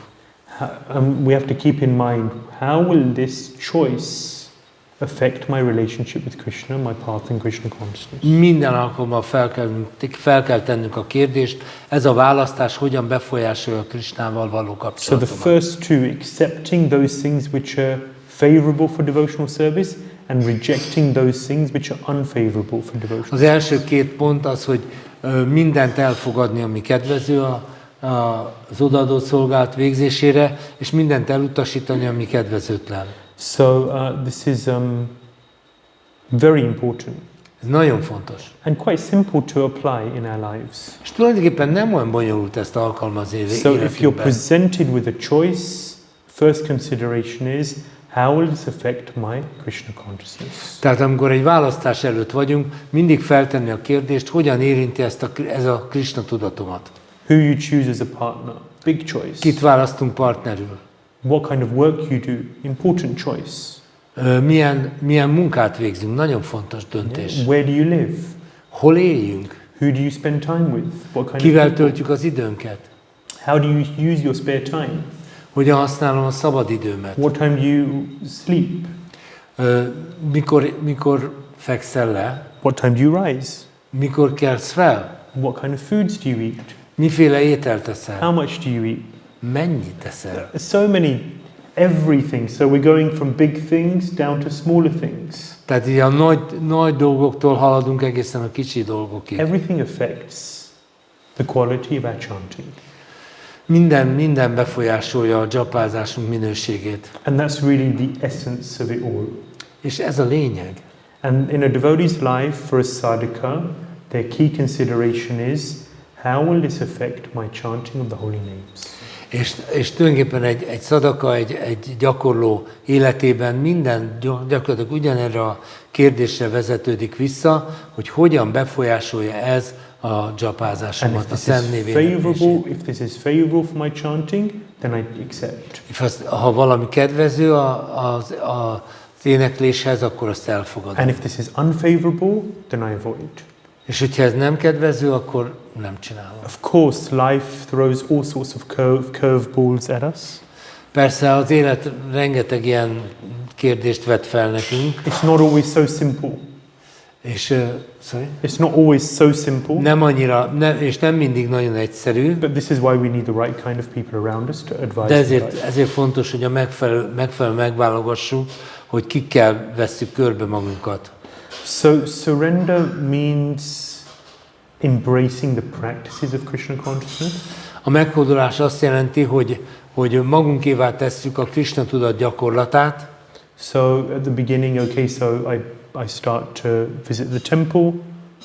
Ugye jövünk a templomba. I start chanting. Elkezdek dzsapázni. Associating with devotees.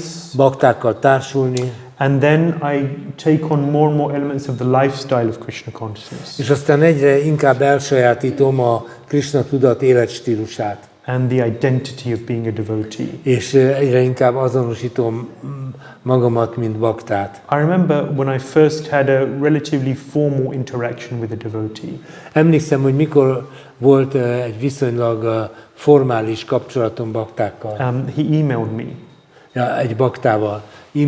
E-mailt írt nekem. He was a monk at the temple, that's how I saw him. A templomban élt, mint szerzetes. And he wrote at the beginning of the email, he wrote, please accept my humble obeisances. És azt írta az e-mail elején, hogy kérlek fogad tisztelettel és All hódolatomat. glories to Srila Prabhupada. Minden dicsőséget Srila Prabhupádnak. I do this every day so many times now.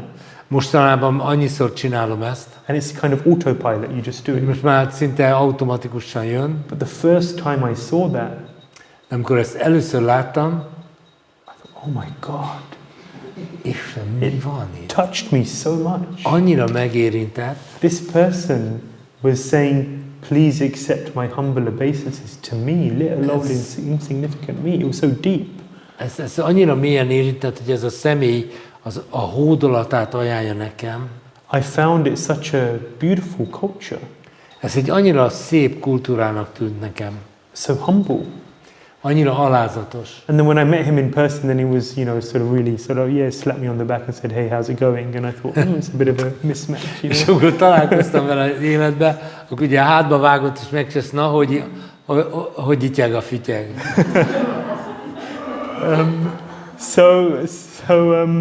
But the culture is so beautiful.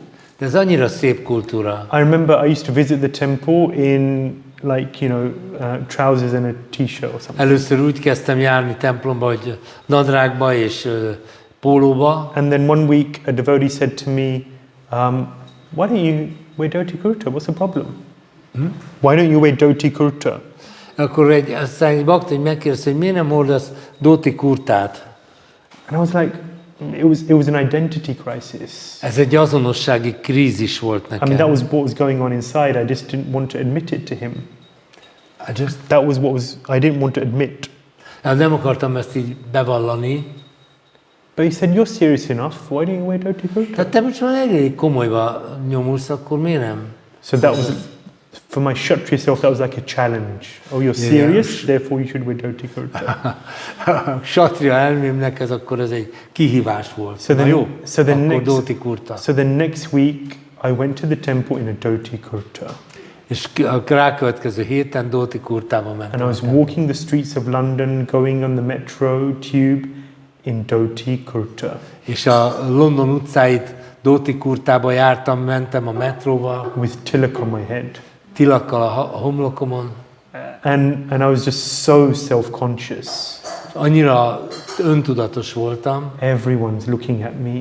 Mindenki engem néz. Everyone's thinking, he's a Hare Krishna. Mindenki azt mondja, ez egy Hare Krishna. And then I began to think, I'm a Hare Krishna. És akkor mondtam, igen, én krishnás vagyok. I'm a Hare Krishna.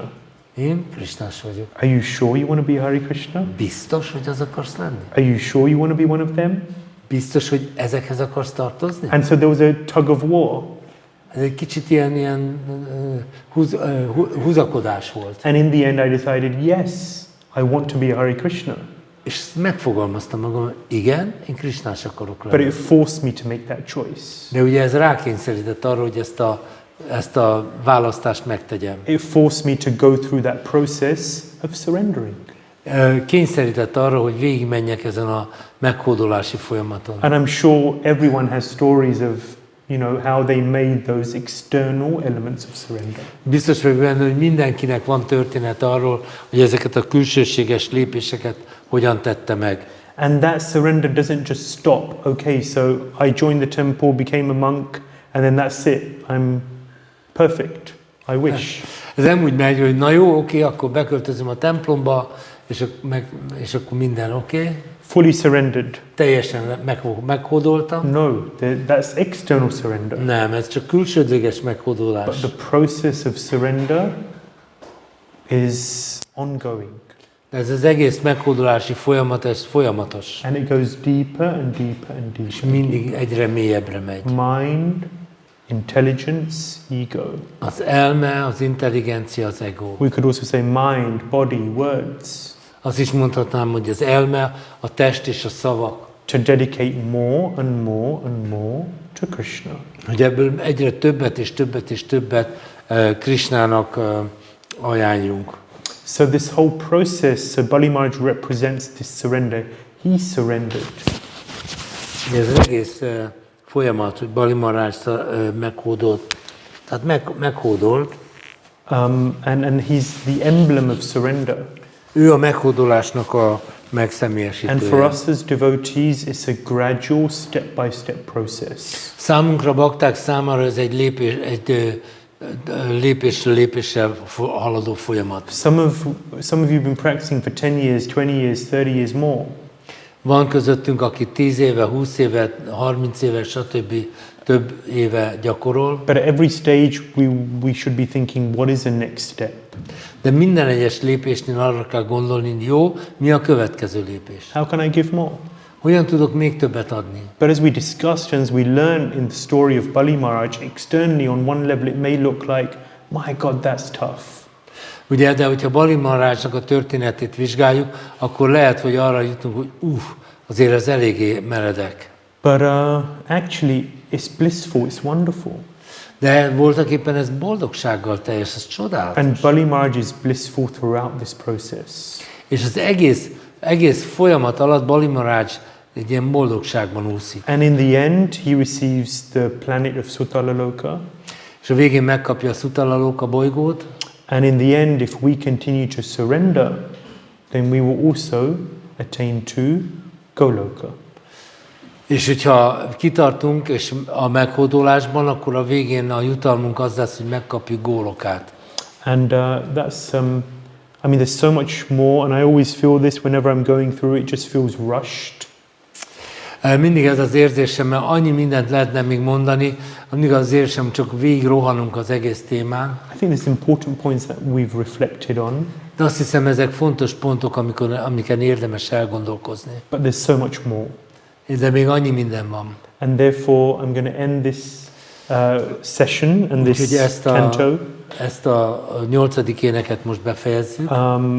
Just reminding us that yes, we've been through Gajendra. Igen, csak hogy még egyszer végigvegyünk, Gajendrával foglalkoztunk. We learned all about the churning of the milk ocean. Mindent megtudtunk a tejóceán kiköpüléséről. And how this represents also the churning of our hearts, the purification of Ugye ez azt is jelképezi, hogy a szívünket is köpülni kell. So many distractions may be there in the heart. És annyi minden figyelem elvonó dolog lehet a szívünkben. But we take shelter of Krishna, we surrender to Krishna as we see here. De Krishnánál veszünk menedéket és meghódolunk. So Bali Maharaj is really the emblem of surrender. Bali Maharaj tényleg a ne továbbja a meghódolásnak. So many wonderful insights which we've gained. Nagyon sok mély belátást kaptunk. But there's nothing like reading Prabhupada. De nincs semmi, ami fogható lenne ahhoz, hogy Prabhupádot olvassuk. So please grab the 8th canto or the 1st canto or wherever you are in the Bhagavatam. Go home and grab the Bhagavatam. Akkor most, ha hazamentek, akkor ragadjátok meg a Bhagavatamot, a 8. éneket. And read Prabhupada's purports. És olvassátok Prabhupádnak a magyarázatait. The Bhaktivedanta purports are priceless. A Bhaktivedanta magyarázatok azok felbecsülhetetlen értéket képviselnek. And that's really my purpose in doing these courses, is to try and inspire the devotees to take shelter of Srila Prabhupada's books.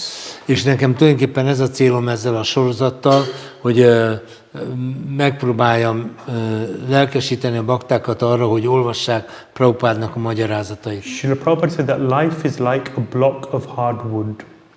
Srila Prabhupád azt mondta, hogy az élet olyan, mint egy kemény fa tömb. Now Prabhupada said you have to carve Krishna out of this block. Nektek most az a dolog, hogy kifaragjátok Krishnát ebből a fatörzsből. And that's what this surrender is really about. És tulajdonképpen erről szól a meghódolás. That's what it means to surrender, to chip away at all of those things which are unwanted. Tehát, hogy mindazokat a dolgokat így vésővel levéssük, amikre nincs szükség. And carve out a beautiful Krishna. és egy szép Krishnát kifaragjunk belőle. And that is what Prabhupada will instruct and guide us to do through his books. És ez az, amiben segít, irányít Prabhupád minket a könyvein keresztül. Thank you Köszönöm for szépen. your kind attention, patience and tolerance. Köszönjük a türelmet, a türelmet, igen. És a béketűrést. Tolerance, jó szó, magyar szó, béketűrés. And we will continue with the 9th canto. Majd folytatjuk a 9. énekkel. I wish I could say next week, Szeretném azt mondani, hogy jövő héten, de sajnos ez így but nem. I have other responsibilities. Vannak más kötelességeim. So in 2026, 26-ban we will continue. folytatjuk. And I will be in touch on the WhatsApp group to let devotees know more details. És majd a részleteket megtudjátok a WhatsApp I csoportban. really want to thank all of those devotees here physically, first of all. Köszönöm elsősorban azoknak, akik fizikailag itt vannak, azoknak a baktáknak. All of those devotees online, Mindenkinek, aki online hallgatja ezt. for your participation and your Hogy részt encouragement. vettetek a biztatást. Let us take shelter of Śrīmad-Bhāgavatam. És vegyünk menedéket a Śrīmad-Bhāgavatamnál. Granth Śrīmad-Bhāgavatam ki, Jai! Tribhavana Sundar Shri Radha Shyam Sundar ki, Jai! Shri Siddhanita Vijay Gauranga ki, Jai! Srila Prabhupada ki, Jai! Nittai Gaur Premanandi, Haribol! Ānanda Caitanya Prabhu ki jai! Gaura Bhakta Brinda ki, Jai! Jai.